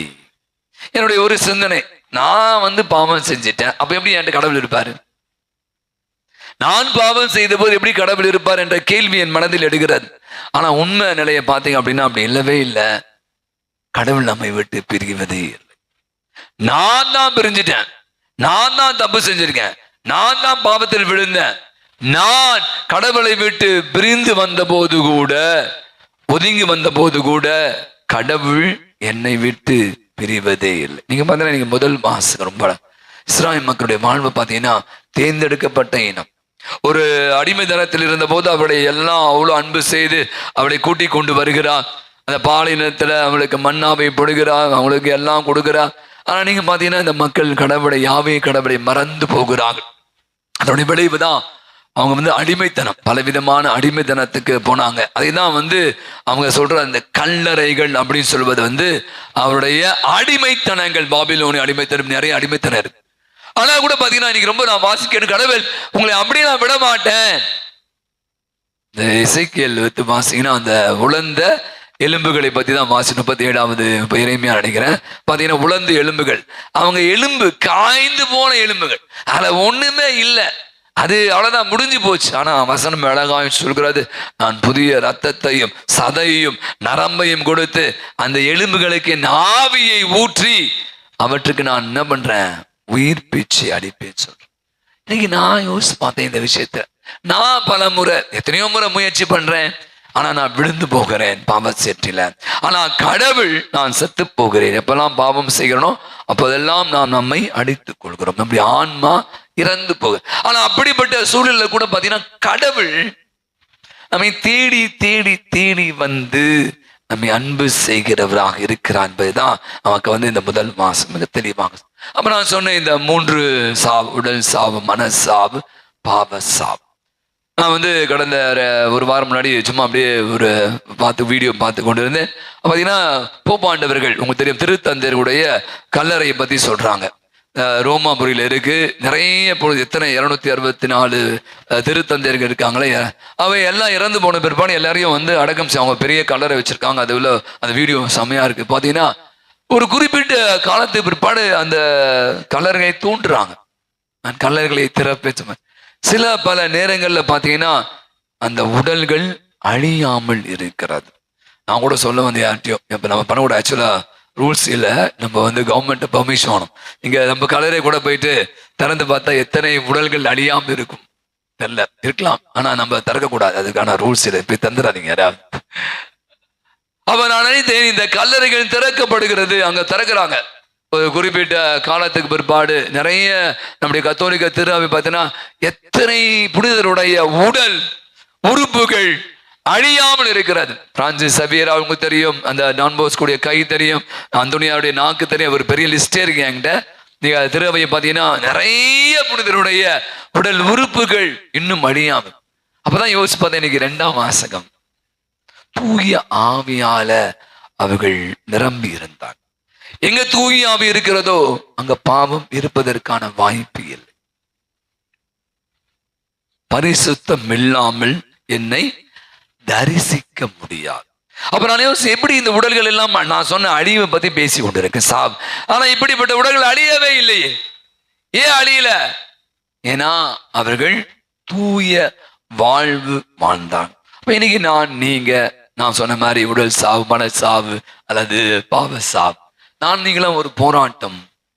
அழகாக எனக்கு பிடித்த ஒரு வசனம் தான் ரோமர்கள் திருமுகம் 7ஆம் அதிகாரம் 14 மத்து வாசினா நம்ம வந்து இதையெல்லாம் செய்யக்கூடாது அப்படின்னு நான் நினைக்கிறேன். இந்த 40 நாள்ல கறிமீன் சாப்பிட, நிறைய நேரம் ஸ்கிரீன் அந்த செல்போன் யூஸ் பண்ணக்கூடாது அப்படிலாம் நான் யோசிக்கிறேன். ஆனால் பல முறை எதை செய்ய விரும்புகிறேனோ அதை நான் செய்வதில்லை. எதையெல்லாம் செய்ய விரும்பவில்லையோ, யாரையும் நான் மூஞ்சி கட்டக்கூடாது, நான் கெட்ட படம் பார்க்கக்கூடாது, நான் தூங்கக்கூடாது, நான் அப்படிலாம் இருக்கக்கூடாது, இப்படிலாம் இருக்கக்கூடாதுன்னு நினைக்கிறேன். எதையெல்லாம் நான் செய்ய விரும்பவில்லையோ அதையே நான் செய்து கொடு. யார் சொல்றா? பவுலடிகளார் சொல்றார். அவரே சொல்றார், எனக்குள்ளே மிகப்பெரிய ஒரு போராட்டம், இதுதான் நானும் இன்னைக்கு தர செய்த வச்சு. நம்ம அனைவருமே ஒரு பெரிய போராட்டம். ஒரே நாளெல்லாம் புனிதரா வாழ முடியாது. நாளைக்கு நீங்க அப்படியே நான் ரொம்ப பரிசுத்தமா என்ன கஷ்டம், அந்த வாழ முயற்சி எடுக்கணும். நான் சொல்றது இது ஒரு என்ன சொல்லுவாங்க, ஒரு தொடர் ப்ராசஸ் ஆஃப் லைஃப், தொடர் பயிற்சி, தொடர் முயற்சி. அதுதான் இந்த 40 நாள் நம்ம ட்ரை பண்ணணும். காலைல சீக்கிரமா எழுந்துக்கணும், அல்லது ஒரு ஆராதனைக்கு வரணும், ஒரு பைபிள் வாசிக்கணும், இந்த மாதிரி சின்ன சின்ன முயற்சி, டெய்லி முயற்சி எடுக்கணும். அப்ப இந்த முயற்சி என்ன பண்ண, நம்மளை கொஞ்சம் கொஞ்சமா செதுக்கி ஓரளவுக்கு முழுமையால 100% முடியாது, மேபி ஒரு 50% கொஞ்சம். நான் இப்போ மாறிட்டேன், என் உடம்பு ஒரு மாதிரி, இப்போ 40 நாள் சாப்பிடல, கொஞ்சம் அப்படியே ஸ்லிம் ஆகிட்டேன், பிபி சுகர்லாம் குறைஞ்சிச்சு, கொலஸ்ட்ரால் குறைஞ்சிச்சு, கறிமீன் சாப்பிடல, பாருங்களேன் உங்களுக்கே தெரியும் உங்கள் உடம்பு வந்து வேற மாதிரி உங்களை. ஏன்னா இந்த நீங்கள் எடுத்துக்கொண்ட இந்த ஒரு முயற்சி, இந்த முயற்சி வெறுமனே உடலுக்கு மட்டுமல்ல ஆன்மாவுக்கும். அதான் எனக்கு ரொம்ப அழகாக நான் வாசிக்கிறோம். அவன் இந்த லாசர் இறந்து போகிறான். ஆண்டவரே நீங்க இருந்திருந்தால் என்னுடைய சகோதரி இறந்திருக்க மாட்டான். பார்த்தீங்கன்னா அப்போ ஆண்டவர் இருக்கிறார். அப்ப எப்பெல்லாம் ஆண்டவர் இல்லை நினைக்கணும், அப்பெல்லாம் அங்க என்ன இல்லை, சாவுதான். கடவுளுடைய பிரசன்னம் நம்மை எப்பவுமே இருக்கிறார். நான் தான் அவரை விட்டு பிரிஞ்சுட்டேன் விடிய, அவர் என்னை விட்டு ஒருபோதும் பிரிவதில்லை. ஆகவே நினைக்கிறேன் இந்த 40வது நாள்ல நாம வந்து 40 நாட்கள்ல இந்த 5வது வார்த்தைக்கு நான் சொன்னதுதான், கடவுள் வாழ்வு தருகிறது, அவரை நம்புவோர் அனைவரும் வாழ்வர் அப்படின்னு வசனம் சொல்லு. அப்ப இன்னைக்கு நானும் நீங்கள் கூட சொன்ன மாதிரி பல விதமான மனசோர்வுகள், மனக்காயங்கள்லாம் நமக்கு நிறைய பேருக்கு இருக்கலாம். சொன்ன கடன் தொழிற்காம், பிள்ளைகளை பொறுத்து பல கவலைகள்லாம் இருக்கும். அதெல்லாம் தவிர்க்க முடியாது. அது எல்லாம் நம்ம அனைவருமே கடந்து வர வேண்டியவர்கள் தான். அந்த நேரத்திலாம் நான் சொல்வேன், இன்னைக்கு ஆண்டவர் சொல்றார், நான் உங்களோட தான் இருக்கேன், நான் உங்களோட தான் இருக்கேன். எப்படி இறந்து போன லாசருக்கு உயிர்ப்பித்தார், மார்த்தா மரியாவுடைய அழுகையை மாற்றின, அவரே அழுதார். அது இன்னைக்கு நான் நினைக்கிறேன், நம்முடைய கடவுள் நம்மை வந்து தூரமாக வச்சுட்டு விலகி போகிற கடவுள் அல்ல. நம்முடைய இன்ப துன்பங்களில் நம்மோடு ஒன்றாக இருக்கிற கடவுள், நம்மோடு பங்காளியாக பங்கேற்கிற கடவுள். அந்த கடவுளுடைய உடனிருப்பை உணர்ந்து வாழ்கிற போது நான் சொன்ன மாதிரி தேவையற்ற காரியங்களை, தேவையற்றவரை வெற்றி விலகி செல்வதற்கான அருளை பெற்றுக்கொண்டு அருள் வாழ்வு வாழ அருள் வேண்டுவோம். நாம் எழுந்து நமது விசுவாசத்தை அறிக்கையிடுவோம்.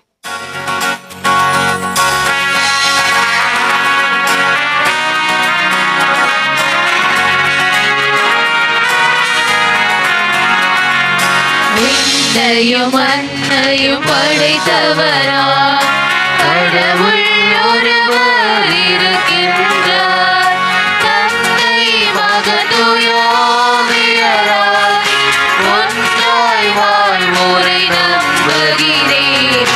தூய ஆவியின் வல்லமையால் இறைமகன் நமக்காய் மனிதரானார், கன்னி மரியிடம் பிறந்தவரா இயேசுவை உறுதியாய் நம்புகிறேன்.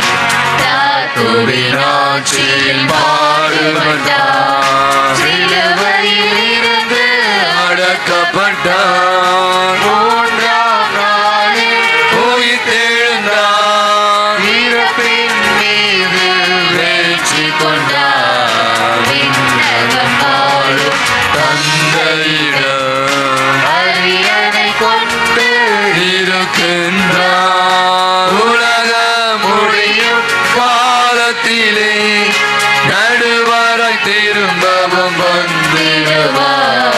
தூய ஆவியாரை நம்புகிறேன், பாரினில் அவர் துணை வேண்டுகிறேன். பாவ மன்னிப்பில் தூய்மை பெற்று பரிகார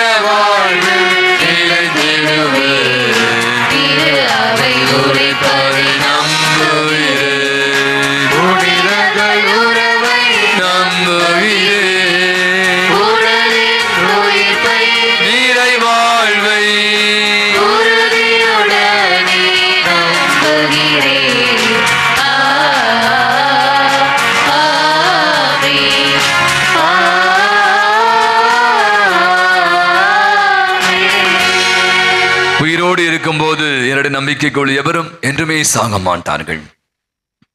சாகா வரம் தரும் ஆண்டவர் நம்மோடு இருக்கிறார் என்ற நம்பிக்கையில நம்முடைய விண்ணப்பங்களை தேவைகளை அவருடைய பாதத்தில் எடுத்து எம்புவோம். கிதியோனுடன் இருந்து வெற்றி பெற செய்தவரே இறைவா, ஈரான் மற்றும் அனைத்து நாடுகளிலும் காணப்படும் போர் ஒரு முடிவுக்கு வர நீர் உதவி செய்து சமாதான உடன்படிக்கையை அங்கே வைத்து அவர்களை ஆசிர்வதிக்கவும், நம் திருத்தந்தை நலன்களுக்காகவும் அவர் எடுக்கும் அனைத்து முயற்சிகளும் வெற்றி பெற உம் ஆசீர் நிறைவாக பொழிய இறைவா உம்மை மன்றாடுகிறோம். இஸ்ரேல் மக்கள் எண்ணிக்கையிட முடியாத அளவு பெருகி இருக்கும் போது பல நீதி தலைவர்களை தேர்ந்தெடுத்து மக்களை வழிநடத்தி நல்வழிப்படுத்தி எல்லாவற்றிலும் நிறைவு அளித்து ஆசீர்வதித்தவரே இறைவா, தற்போது நடைபெற இருக்கும் தேர்தலில் நல்ல தலைவர்களை தேர்ந்தெடுக்க மக்களை நல்வழிப்படுத்த அவர்களோடு உம் உதவிக்கரம் நிறைவாக இருக்க இறைவா உம்மை மன்றாடுகிறோம். ஏழைகளுக்கு இறங்கும் போது அவர்களுக்கு நான் கைமாறு செய்வேன் என்றவரே இறைவா, இந்த அருளின் காலமாகிய தவக்காலத்தில் எங்கள் உள்ளத்தின் ஆழத்தின் உணர்வாக மற்றவர்களுக்கு உதவும் ஆர்வத்தை வலுப்படுத்தி உம் வல்லமையால் நிரப்பி ஏழைகளுக்கு உதவிக்கரம் நீட்ட இறைவா உம்மை மன்றாடுகிறோம். குருத்துவத்தை உண்டாக்கியவரே எம் இறைவா, எம் பாசமிகு பங்கு தந்தையும் துணை தந்தையும் ஆசீர்வதித்து அவர்கள் இன்னும் வல்லமையுடன் பணி செய்யவும் 25ஆம் குருத்துவ ஆண்டில் இருப்பது போல் இன்னும் உற்சாகத்தோடு ஜூபிலியை கொண்டாடவும் குருத்துவத்தின் மேன்மையை இன்னும் அதிகமாய் மக்கள் உணர உடல் உள்ள சுகத்தை கொடுத்து பங்கிற்காய் எடுக்கும் அனைத்து முயற்சியிலும் உம் அன்பு கரம் இருந்து வழிநடத்த இறைவா உம்மை மன்றாடுகிறோம். எங்களுக்கு பாதுகாவலாயும் குடும்ப தலைவருமான புனித சூசையப்பரை தந்து வழி நடத்துகிறவரே எம் இறைவா, இந்த பெயரை தாங்கி நிற்கும் எங்கள் அன்பிய குடும்பங்களை நிறைவாக ஆசீர்வதித்து எங்கள் குடும்பத்திலும் பங்கின் குடும்பங்களிலும் படிக்கும் மாணவர்களை உம் பாதம் வைக்கிறோம். அவர்கள் எழுதும் தேர்வில் நல்ல மதிப்பெண் பெற்று மேல் படிப்பை தேர்வு செய்ய நல்ல உள்ளத்தை கொடுத்து ஆசீர்வதிக்க இறைவா உம்மை மன்றாடுகிறோம். நாம் கண்களை மூடி மௌனமாக ஜெபிப்போம்.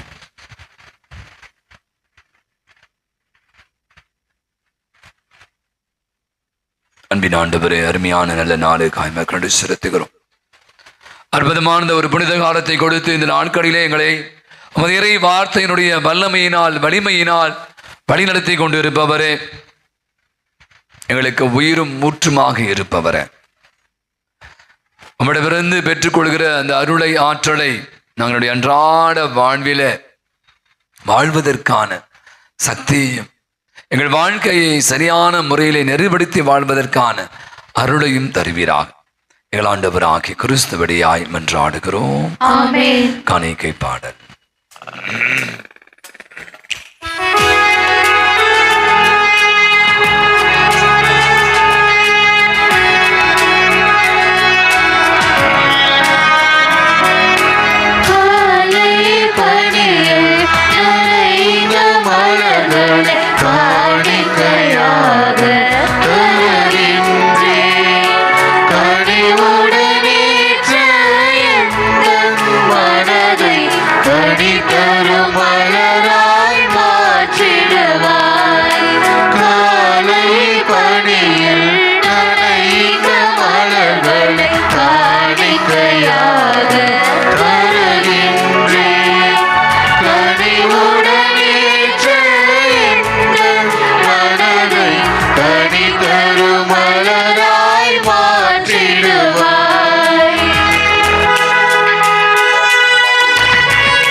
நாம் அனைவருமாக இணைந்து ஒப்பு கொடுக்கிற அற்புதமான இந்த நன்றி பலி எல்லாம் வல்ல தந்தையாக இறைவனுக்கு ஏற்றதாகும்படி ஜெபியுங்கள். ஆண்டவர் தம் திருப்பெயரின் புகழ்ச்சிக்காகவும் மாட்சிக்காகவும் தமது நன்மைக்காகவும் புனித திருவை அனைத்து நலன்களுக்காகவும் உமது கையிலிருந்து பலியை ஏற்றுக்கொள்வாராக. எல்லாம் வல்ல இறைவா, கிறிஸ்துவ நம்பிக்கையின்படி படிப்பினையால் நீர் நிரப்பியுள்ள உம்மடியார்களுக்கும் எங்களுக்கும் நீ செவி சாய்த்தரிடும். இவளையின் பயனாக இவளை நீர் புனிதப்படுத்துவீராக. எங்கள் ஆண்டவராகிய கிறிஸ்து வழியாகவே உமை மன்றாடுகிறோம்.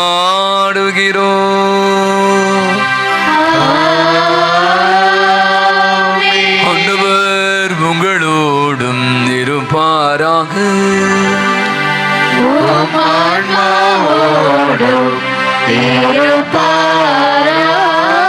இதயங்களை மேலே எழுப்புங்கள்.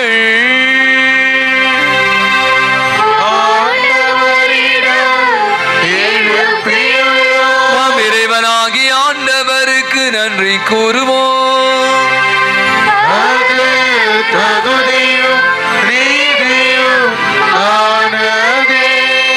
ஆண்டவரே, தூயவரான தந்தையே, என்றும் உள்ள எல்லாம் அல்ல இறைவா, என்னாலுமே விடத்திலும் நாங்கள் உமாக்கு நன்றி செலுத்துவது மெய்யாகவே தகுதியும் நீதியுமாகும். எங்கள் கடமையும் மீட்புக்குரிய செயலுமாகும். ஈரடில் மெய்யான மனிதராகி அவர் தம் நம்ப லாசருக்காக கண்ணீர் விட்டு அழுதார்.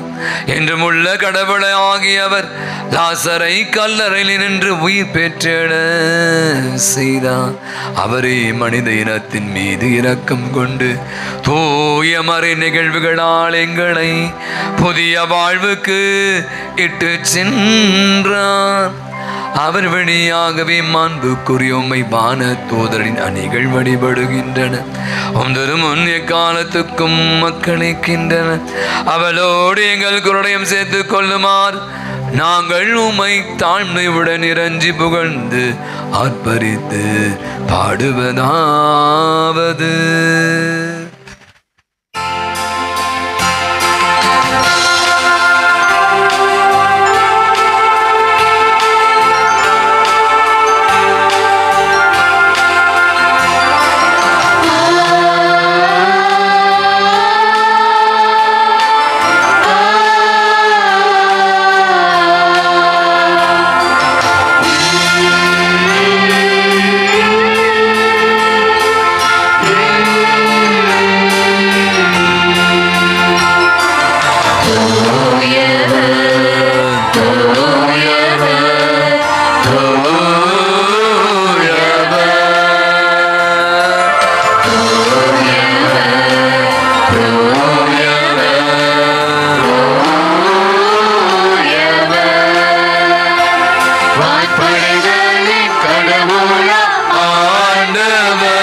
வருபவராசி பெற்றவரே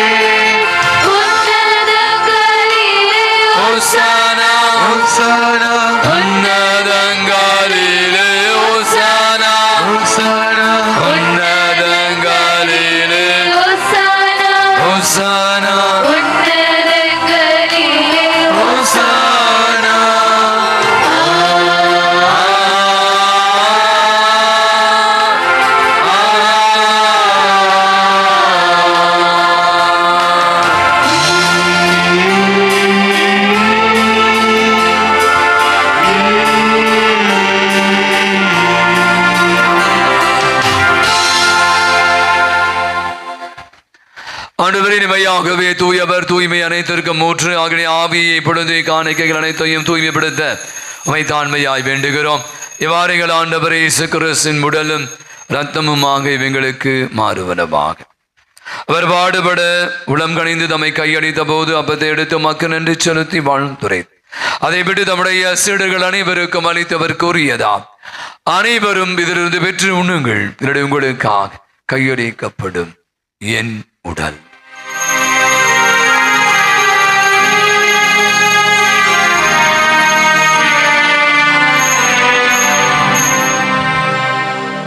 அவனமே இரோ விருந்தை அருந்தி பின்பு கிணத்தையும் எடுத்து இன்னும் மக்கு நன்றி கூறி தம்முடைய சீடர்கள் அனைவருக்கும் அளித்தவர் கூறியதாம், அனைவரும் இதிலிருந்து பெற்று பருகுங்களில் புதிய நிலையான உடன்படிக்கை கூறிய ரத்தத்தின் கிண்ணம், இது பாவ மன்னிப்புக்கு என்று உங்களுக்காகவும் பலருக்காகவும் சிந்தப்படும், இதை என் நினைவாக செய்யுங்கள்.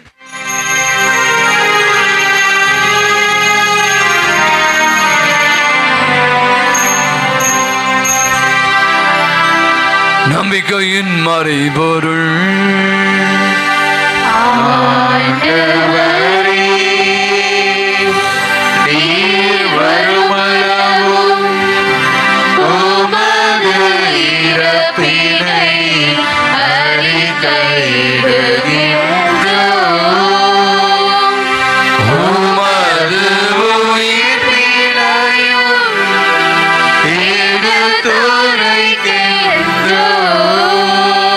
கண்களை மூடுவோம். அருமையான இந்த நல்ல நாளுக்காய் ஆண்டவர் கண்டு செல்லுவோம்.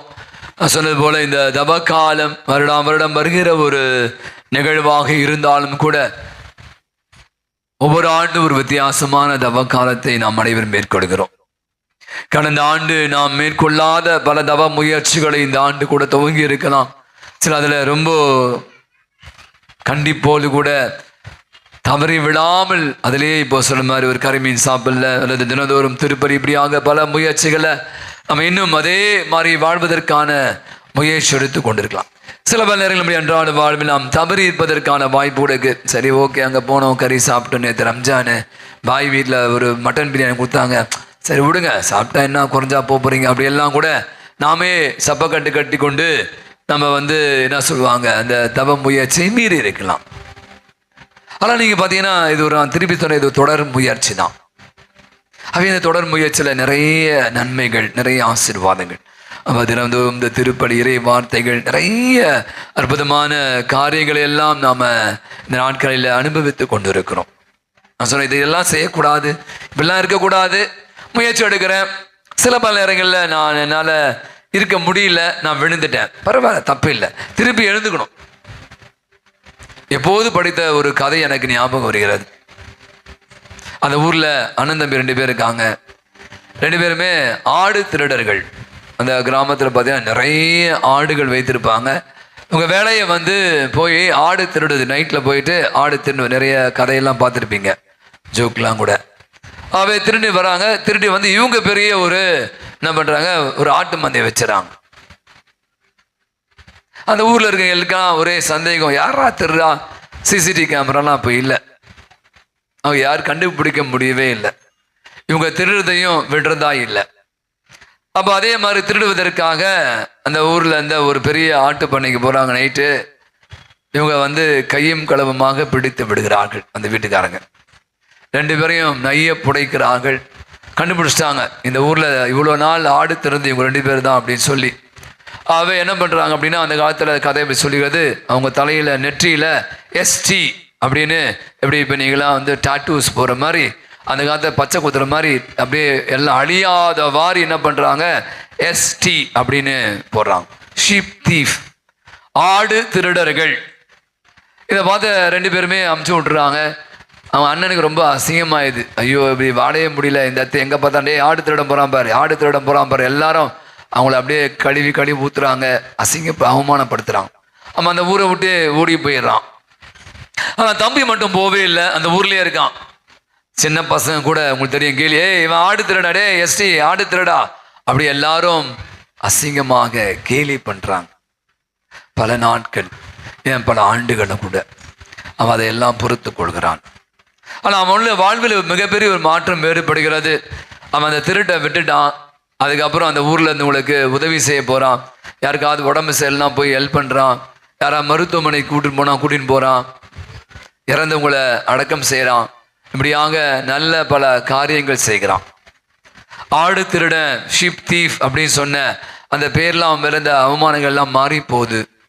எல்லாரும் அவனை முதல் மாதிரி இல்லையா அந்த அது பாருங்க இப்போ எப்படி அப்படிலாம் இல்லை அப்படின்னு நாட்பட ஆண்டுகள் உருண்டு ஓடுகிறது.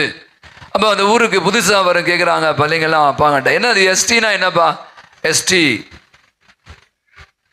செயின்ட். இப்போ பார்த்தீங்கன்னா அவனை சொல்கிறான் அவன் புனிதம்பா, அவன் எவ்வளோ நன்மை செய்கிறாரு. ஆனால் எஸ்டின்னு அவங்களுக்கு தெரியும், ஷீப் தீஃப், ஆடு திருடனாக இருந்த ஒருவன் நாளடைவில் என்ன பண்ணுறான்? செயின்ட், எஸ்டி செயின்ட், அவர் ஒரு புனிதர் என்ற ஒரு நிலைக்கு மாற்றம். இன்னைக்கு நான் கூட நினச்சி பார்த்தேன், இன்னைக்கு நம்முடைய தவக்காலம் இன்னைக்கு நம்ம கூட இறந்து போகிறோம். பாவத்துக்கு அடிமைத்தனம், நிறைய அடிமைத்தனம் இருக்குது சரியா? இன்னைக்கு நானும் நீங்கள் கூட எவ்வளோ நாள் தான் அந்த அடிமைத்தனத்தை ஊன்றி இருப்பார்.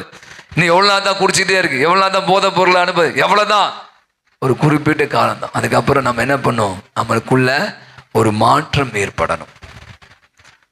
எஸ்டி ஆடு திருடன், ஷீப் தீஃப் அப்படின்னு சொன்னவன் தான் ஆண்டுகள் கழித்த பிற்பாடு செயின்ட் என்ற அவன் வாழ்வு மாறி போனது.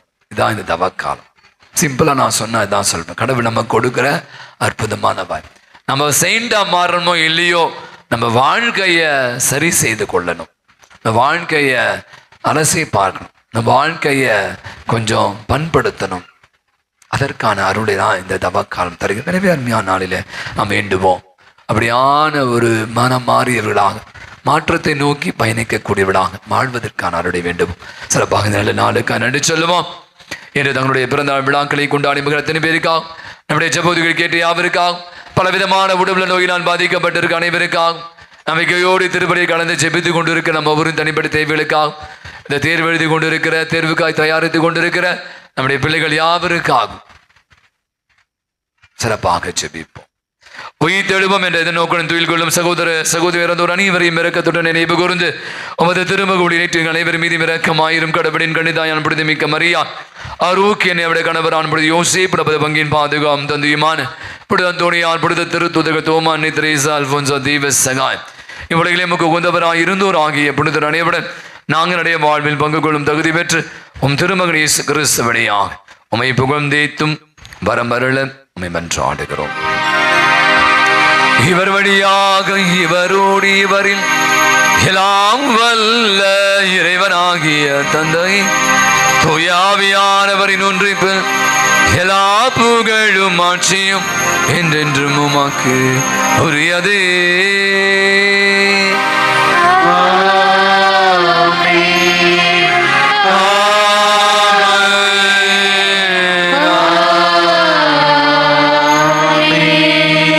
லாசரை உயிர்ப்பித்த போது அந்த கல்லறைக்கு வெளியே நின்று தந்தையை நோக்கி ஜெபித்தார். தந்தையே, மின்னுக்கு மண்ணுக்கு மாண்டவரை எனக்கு இந்த ஆற்றலை தாங்க என்று சொல்லி ஜெபித்தார். வழியாக மக்கள் அவளை விசுவாசம் கொள்வதற்கு ஒரு வழிகோலாக கரங்களை மூடுவோம், கண்களை மூடுவோம், கரங்களை திறந்து இயேசு ஜெபித்த அந்த ஜெபத்தை, கற்றுக் கொடுத்த தெய்வீக ஜெபத்தை உணர்ந்து ஜெபிப்போம்.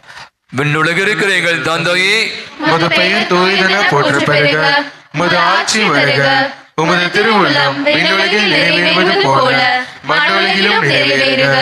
எங்கள் அன்றாட உணவை இன்று எங்களுக்கு தாரும். எங்களுக்கு எதிராக குற்றம் செய்வோரை நாங்கள் மன்னிப்பது போல எங்கள் குற்றங்களை மன்னியும். எங்களை சோதனைக்கு உட்படுத்தாதேயும், தீமையிலிருந்து எங்களை விடுவித்தருளும். ஆண்டவரே, தீமை அனைத்து நின்றுகளை விடுவது எங்கள் வாழ்நாளில் அமைதியை கனிவுடரிடம் என்றாலும் இரக்கத்தின் உதவியால் நாங்கள் பாவத்திலிருந்து இப்போது விடுதலை பெற்று யாதொரு கலக்கம் இளமாய் இருப்போமா. நாங்கள் இதை நோக்கி இருக்க பேர்பதற்காகவும் எமீர்பராக இயேசு கிறிஸ்து வருகைக்காகவும் காத்திருக்கின்றோம். ஆண்டவராக இயேசு கிறிஸ்து, அமைதியை உங்களுக்கு விட்டு செல்ல அமைதியை உங்களுக்கு அளிக்கிறேன் எனும் திருத்தூதருக்கு முடிந்தவரே, குற்றங்களை, குறைகளை, பாவங்களை, பலவீனங்களை பாராமல் ஆண்டவரே உம்முடைய பாத தண்டையிலே வந்து குடும்பி இருக்கிற விசுவாச நம்பிக்கையை கண்ணோக்கி பார்.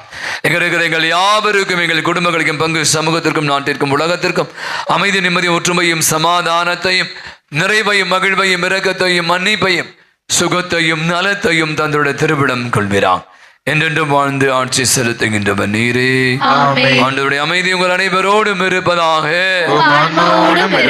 ஒருவருக்கொருவர் ஆண்டவன் இயேசு தருகிற அன்பின் மகிழ்வை சமாதானத்தை ஒருவர் மற்றவரோடு பகிர்ந்து கொள்வோம். சமாதானம்.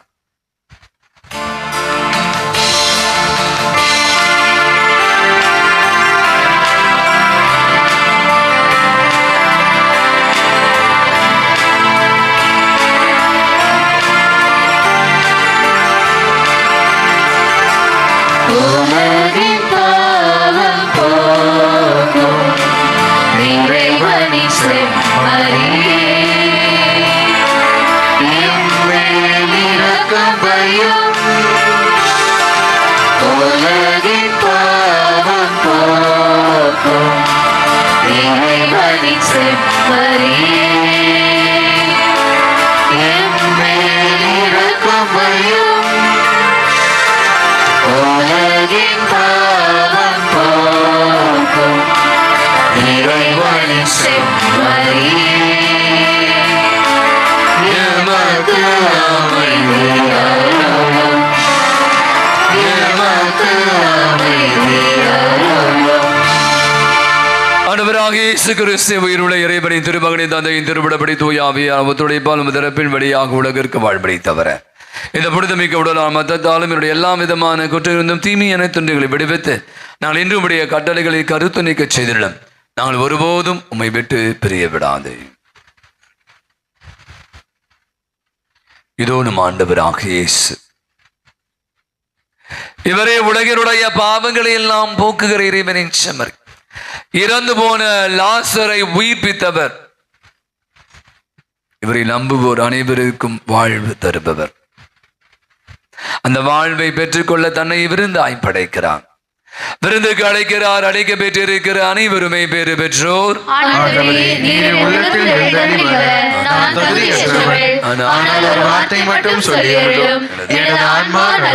கிறிஸ்துவின் திருவுடலும் திரத்தம் நம் அனைவரையும் காத்து நமக்கு நிலை வாழ்வை அளிப்பதாக. ஆமென்.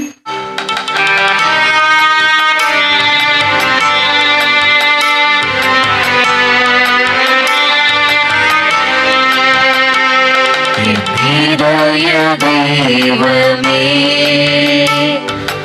என்னில் எழுந்தவா, என் இதய தெய்வமே, என்னில் எழுந்தவா, உன்னுறவை எண்ணி உள்ளமே குதே,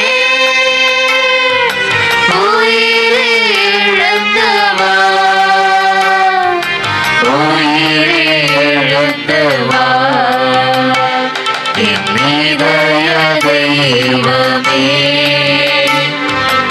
என்னில் எழுந்தவா.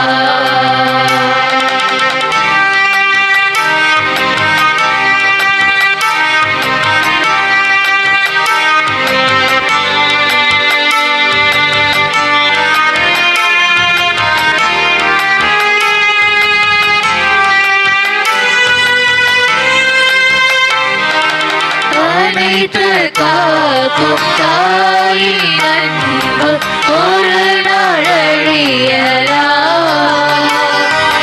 அறவழியில் நடத்தும் தந்தை அன்பும் அழியலாம். அனைத்து காக்கும் தாயின் அன்பு ஒரு நாள் அழியலாம்.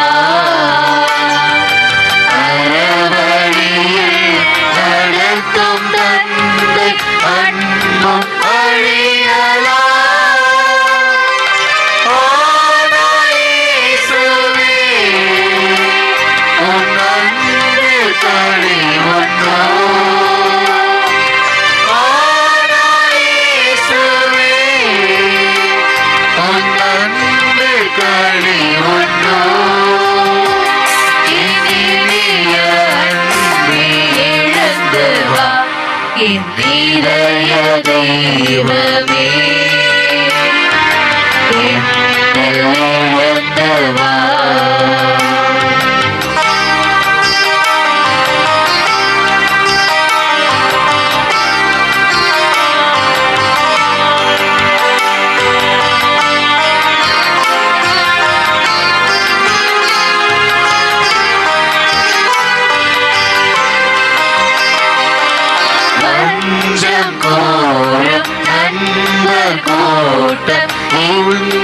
பல உண்டு தன்னலமே உருவெடுத்து உணவும் நட்புண்டு வஞ்சம் கோரும் நண்பர் கூட்டம் இங்கு பல உண்டு தன்னலமே உருவெடுத்து உணவும் நட்புண்டு ஆனால் இயேசுவே நல்லன்பர் நீரன்றோ ஆனால் இயேசுவே நல்லன்பர் நீரன்றோ இனிய நண்பா எழுந்து வா என்னிடைய தெய்வமே என்னில் எழுந்து வா என்னிடைய தெய்வமே என்னில் எழுந்து வா உன்னுறவை எண்ணியே உள்ளமேங்குதே உயிரே எழுந்து வா உயிரே எழுந்து வா என்னிடைய தெய்வமே என்னில் எழுந்து வா என்னிடைய தெய்வமே என்னில் எழுந்து வா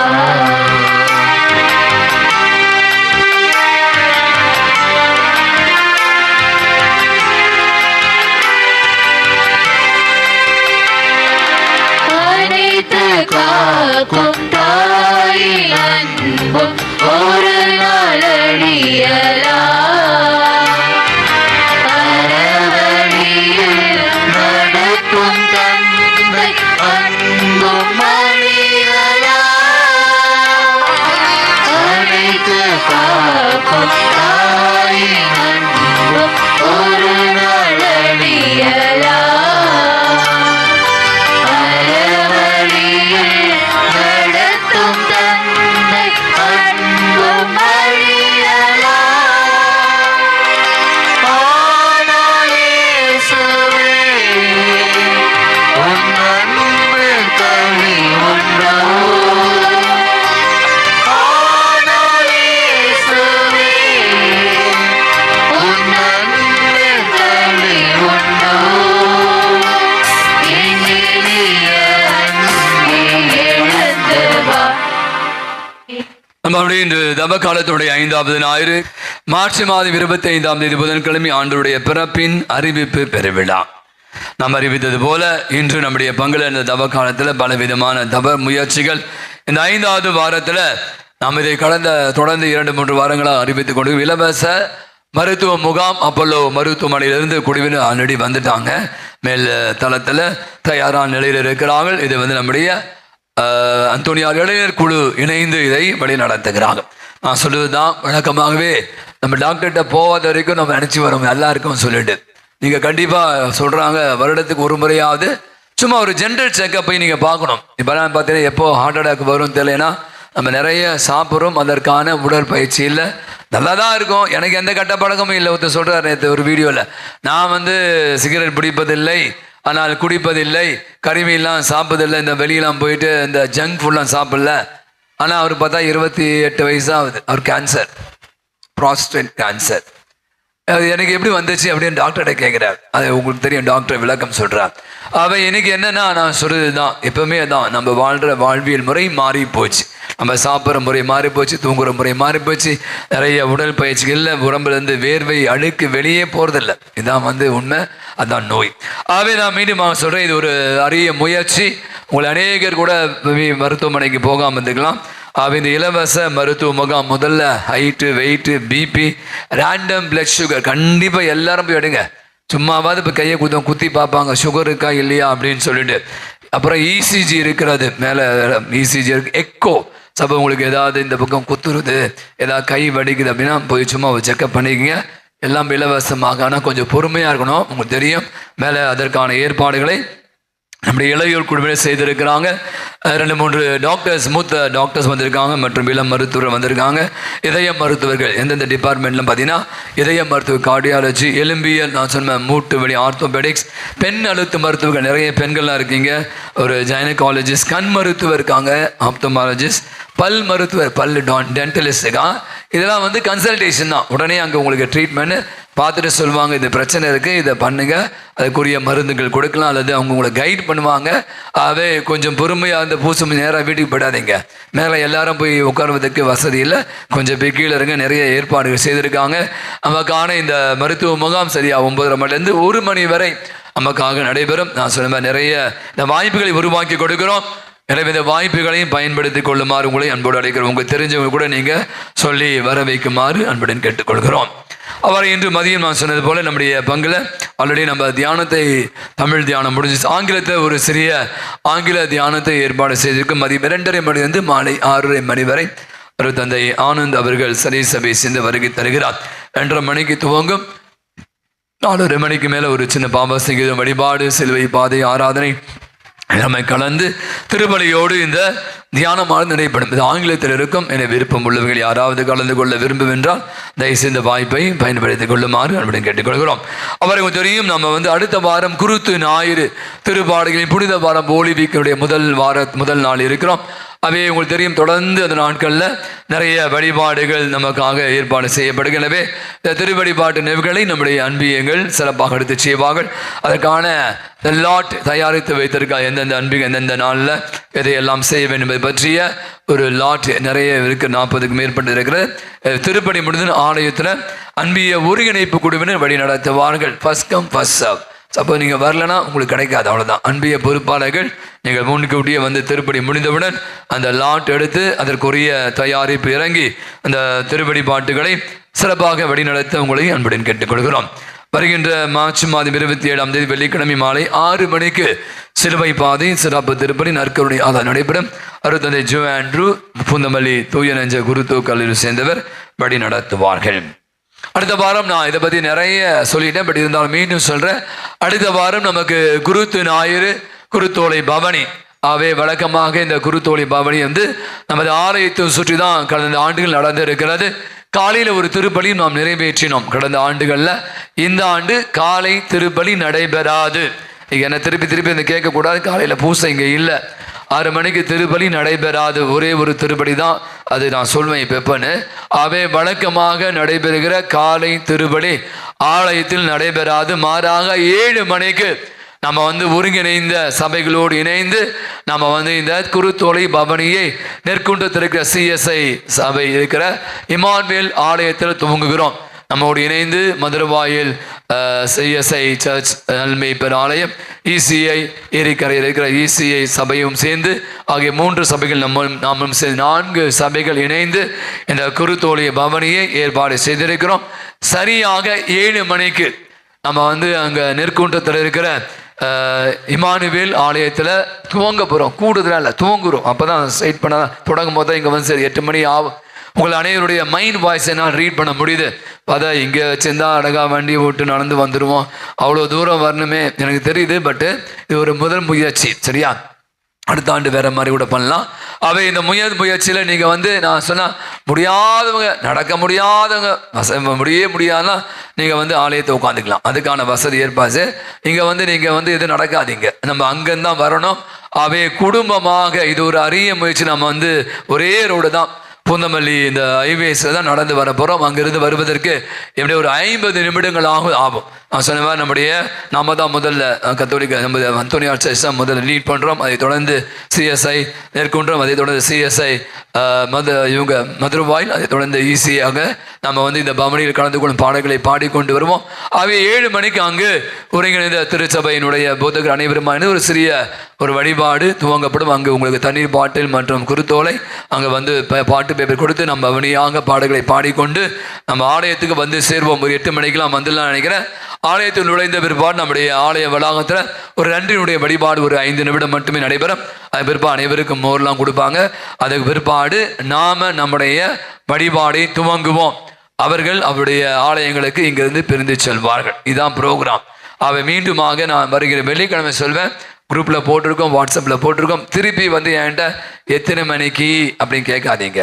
அடுத்த வாரம் ஞாயிற்றுக்கிழமை குருத்தோலை பவனி சரியாக 7 மணிக்கு. 7 மணின்னா 7 மணி. அங்கே மாற்று கருத்தே இல்லை. ஏன்னா எல்லாரும் சபைக்கும் இருக்கான். அவங்க சிஎஸ் இங்கே வந்துட்டு திருப்பி அவங்க அங்கே இடத்துக்கு போகணும். அதே மாதிரி அவங்க இந்த இடத்துக்கு வந்து அங்கே போகணும்.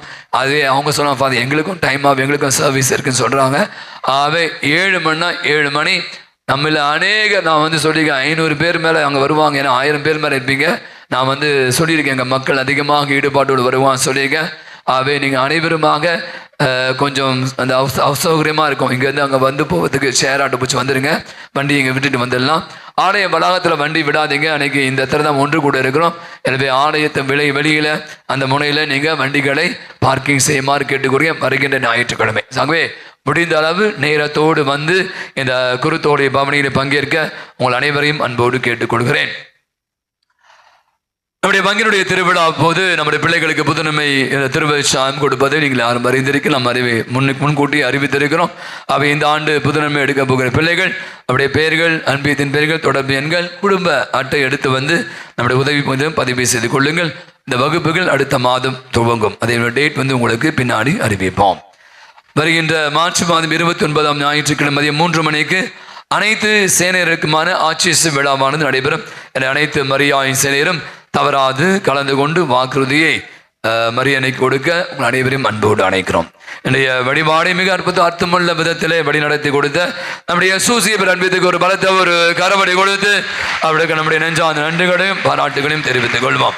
அடுத்த வார திருப்படி நம்முடைய அன்பிய பொறுப்பாளர்கள் சர்பிப்பார்கள். புனித யோசேப்பு அன்னை மரியாளின் கணவரும் இயேசு கிறிஸ்துவின் பூமியில்லாத தந்தையும் ஆவார். அவர் ஒரு எளிய தச்சராக இருந்தாலும் நீதியுடனும் விசுவாசத்துடன் வாழ்ந்தார். கடவுளின் சித்தத்திற்கு முழுமையாக கீழ்ப்படியும் பணிவான இதயமுடையவர். ஆபத்தான சூழ்நிலைகளில் மரியாளையும் இயேசுவையும் பாதுகாத்து எகிப்திற்கு அழைத்து சென்றார். தனது குடும்பத்திற்காக கடினமாக உழைத்த உழைப்பாளியாகவும் அன்பும் பொறுப்பும் நிறைந்த தந்தையாகவும் விளங்கினார்.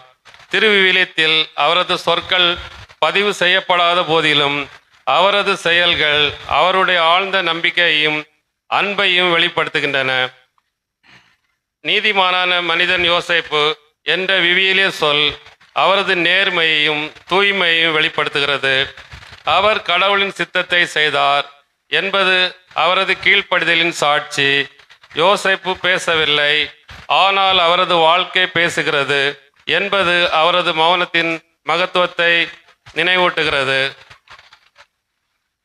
முன்னாள் திருத்தந்தை பிரான்சிஸ் அவர்கள் புனித யோசேப்பை பற்றி அவர் தைரியமானதும் படைப்பாற்றல் மிக்க தந்தை என்றும் அமைதியில் செயல்படும் மனிதர் என்றும் கூறுகிறார். மேலும் நம்முடைய வாழ்க்கையில் சிரமங்களிலும் கடவுள் செயல்படுகிறார் என்பதை யோசேப்பு நமக்கு கற்றுக் கொடுப்பவர் என்று அவர் விளக்குகிறார். புனித 2ஆம் ஜான் பால் அவர்கள் யோசேப்பை திருச்சபையின் பாதுகாவலர் என்றும் குடும்ப வாழ்க்கையின் முன்மாதிரி என்றும் புகழ்ந்தார்.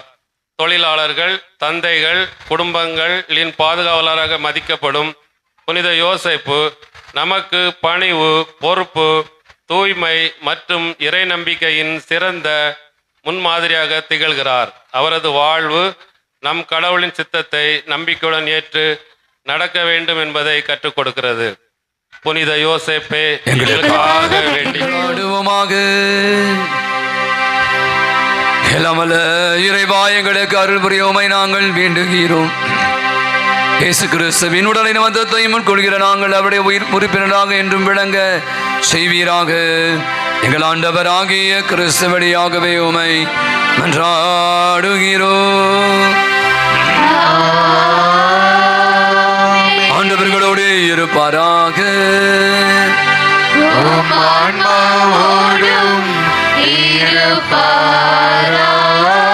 எல்லாமல்ல இறைவன் தந்தை, மகன், தூய ஆவி உங்கள் அனைவரையும் நிறைவாய் ஆசீர்வதிப்பாராக.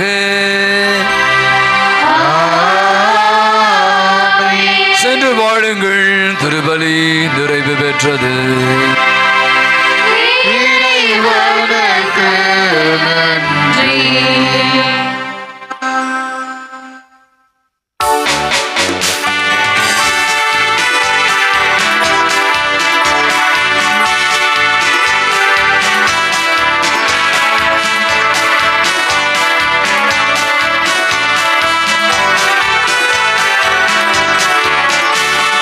சகாய தாயின் சித்திரம் நோக்கு அபாயம் நீக்கும் அன்னையின் வாக்கு எத்துணை கனிவு எத்துணை தெளிவு வேண்டிடும் மனதுக்கு வரும் நிறைவு சகாய தாயின் சித்திரம் நோக்கு அபாயம் நீக்கும் அன்னையின் வாக்கு எத்துணை கனிவு எத்துணை தெளிவு வேண்டிடும் மனதுக்கு வரும் நிறைவு சகாய தாயின் சித்திரம் நோக்கு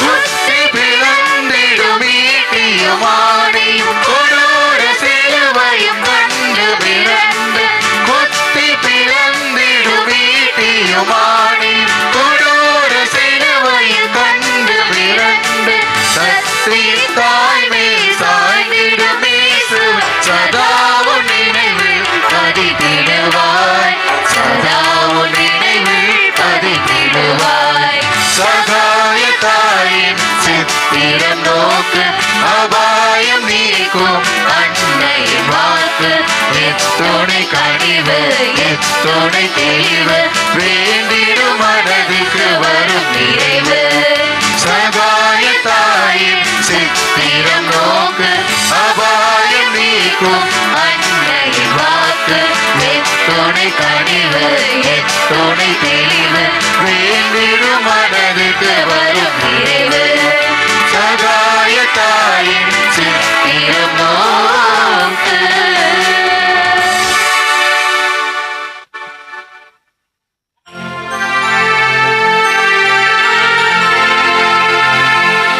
நிலையான புகழுக்குரிய தூய்மை மிகு நற்கருணைக்கு எல்லா காலமும் ஆராதனையும் புகழும் மாட்சியும் உண்டாக கடவது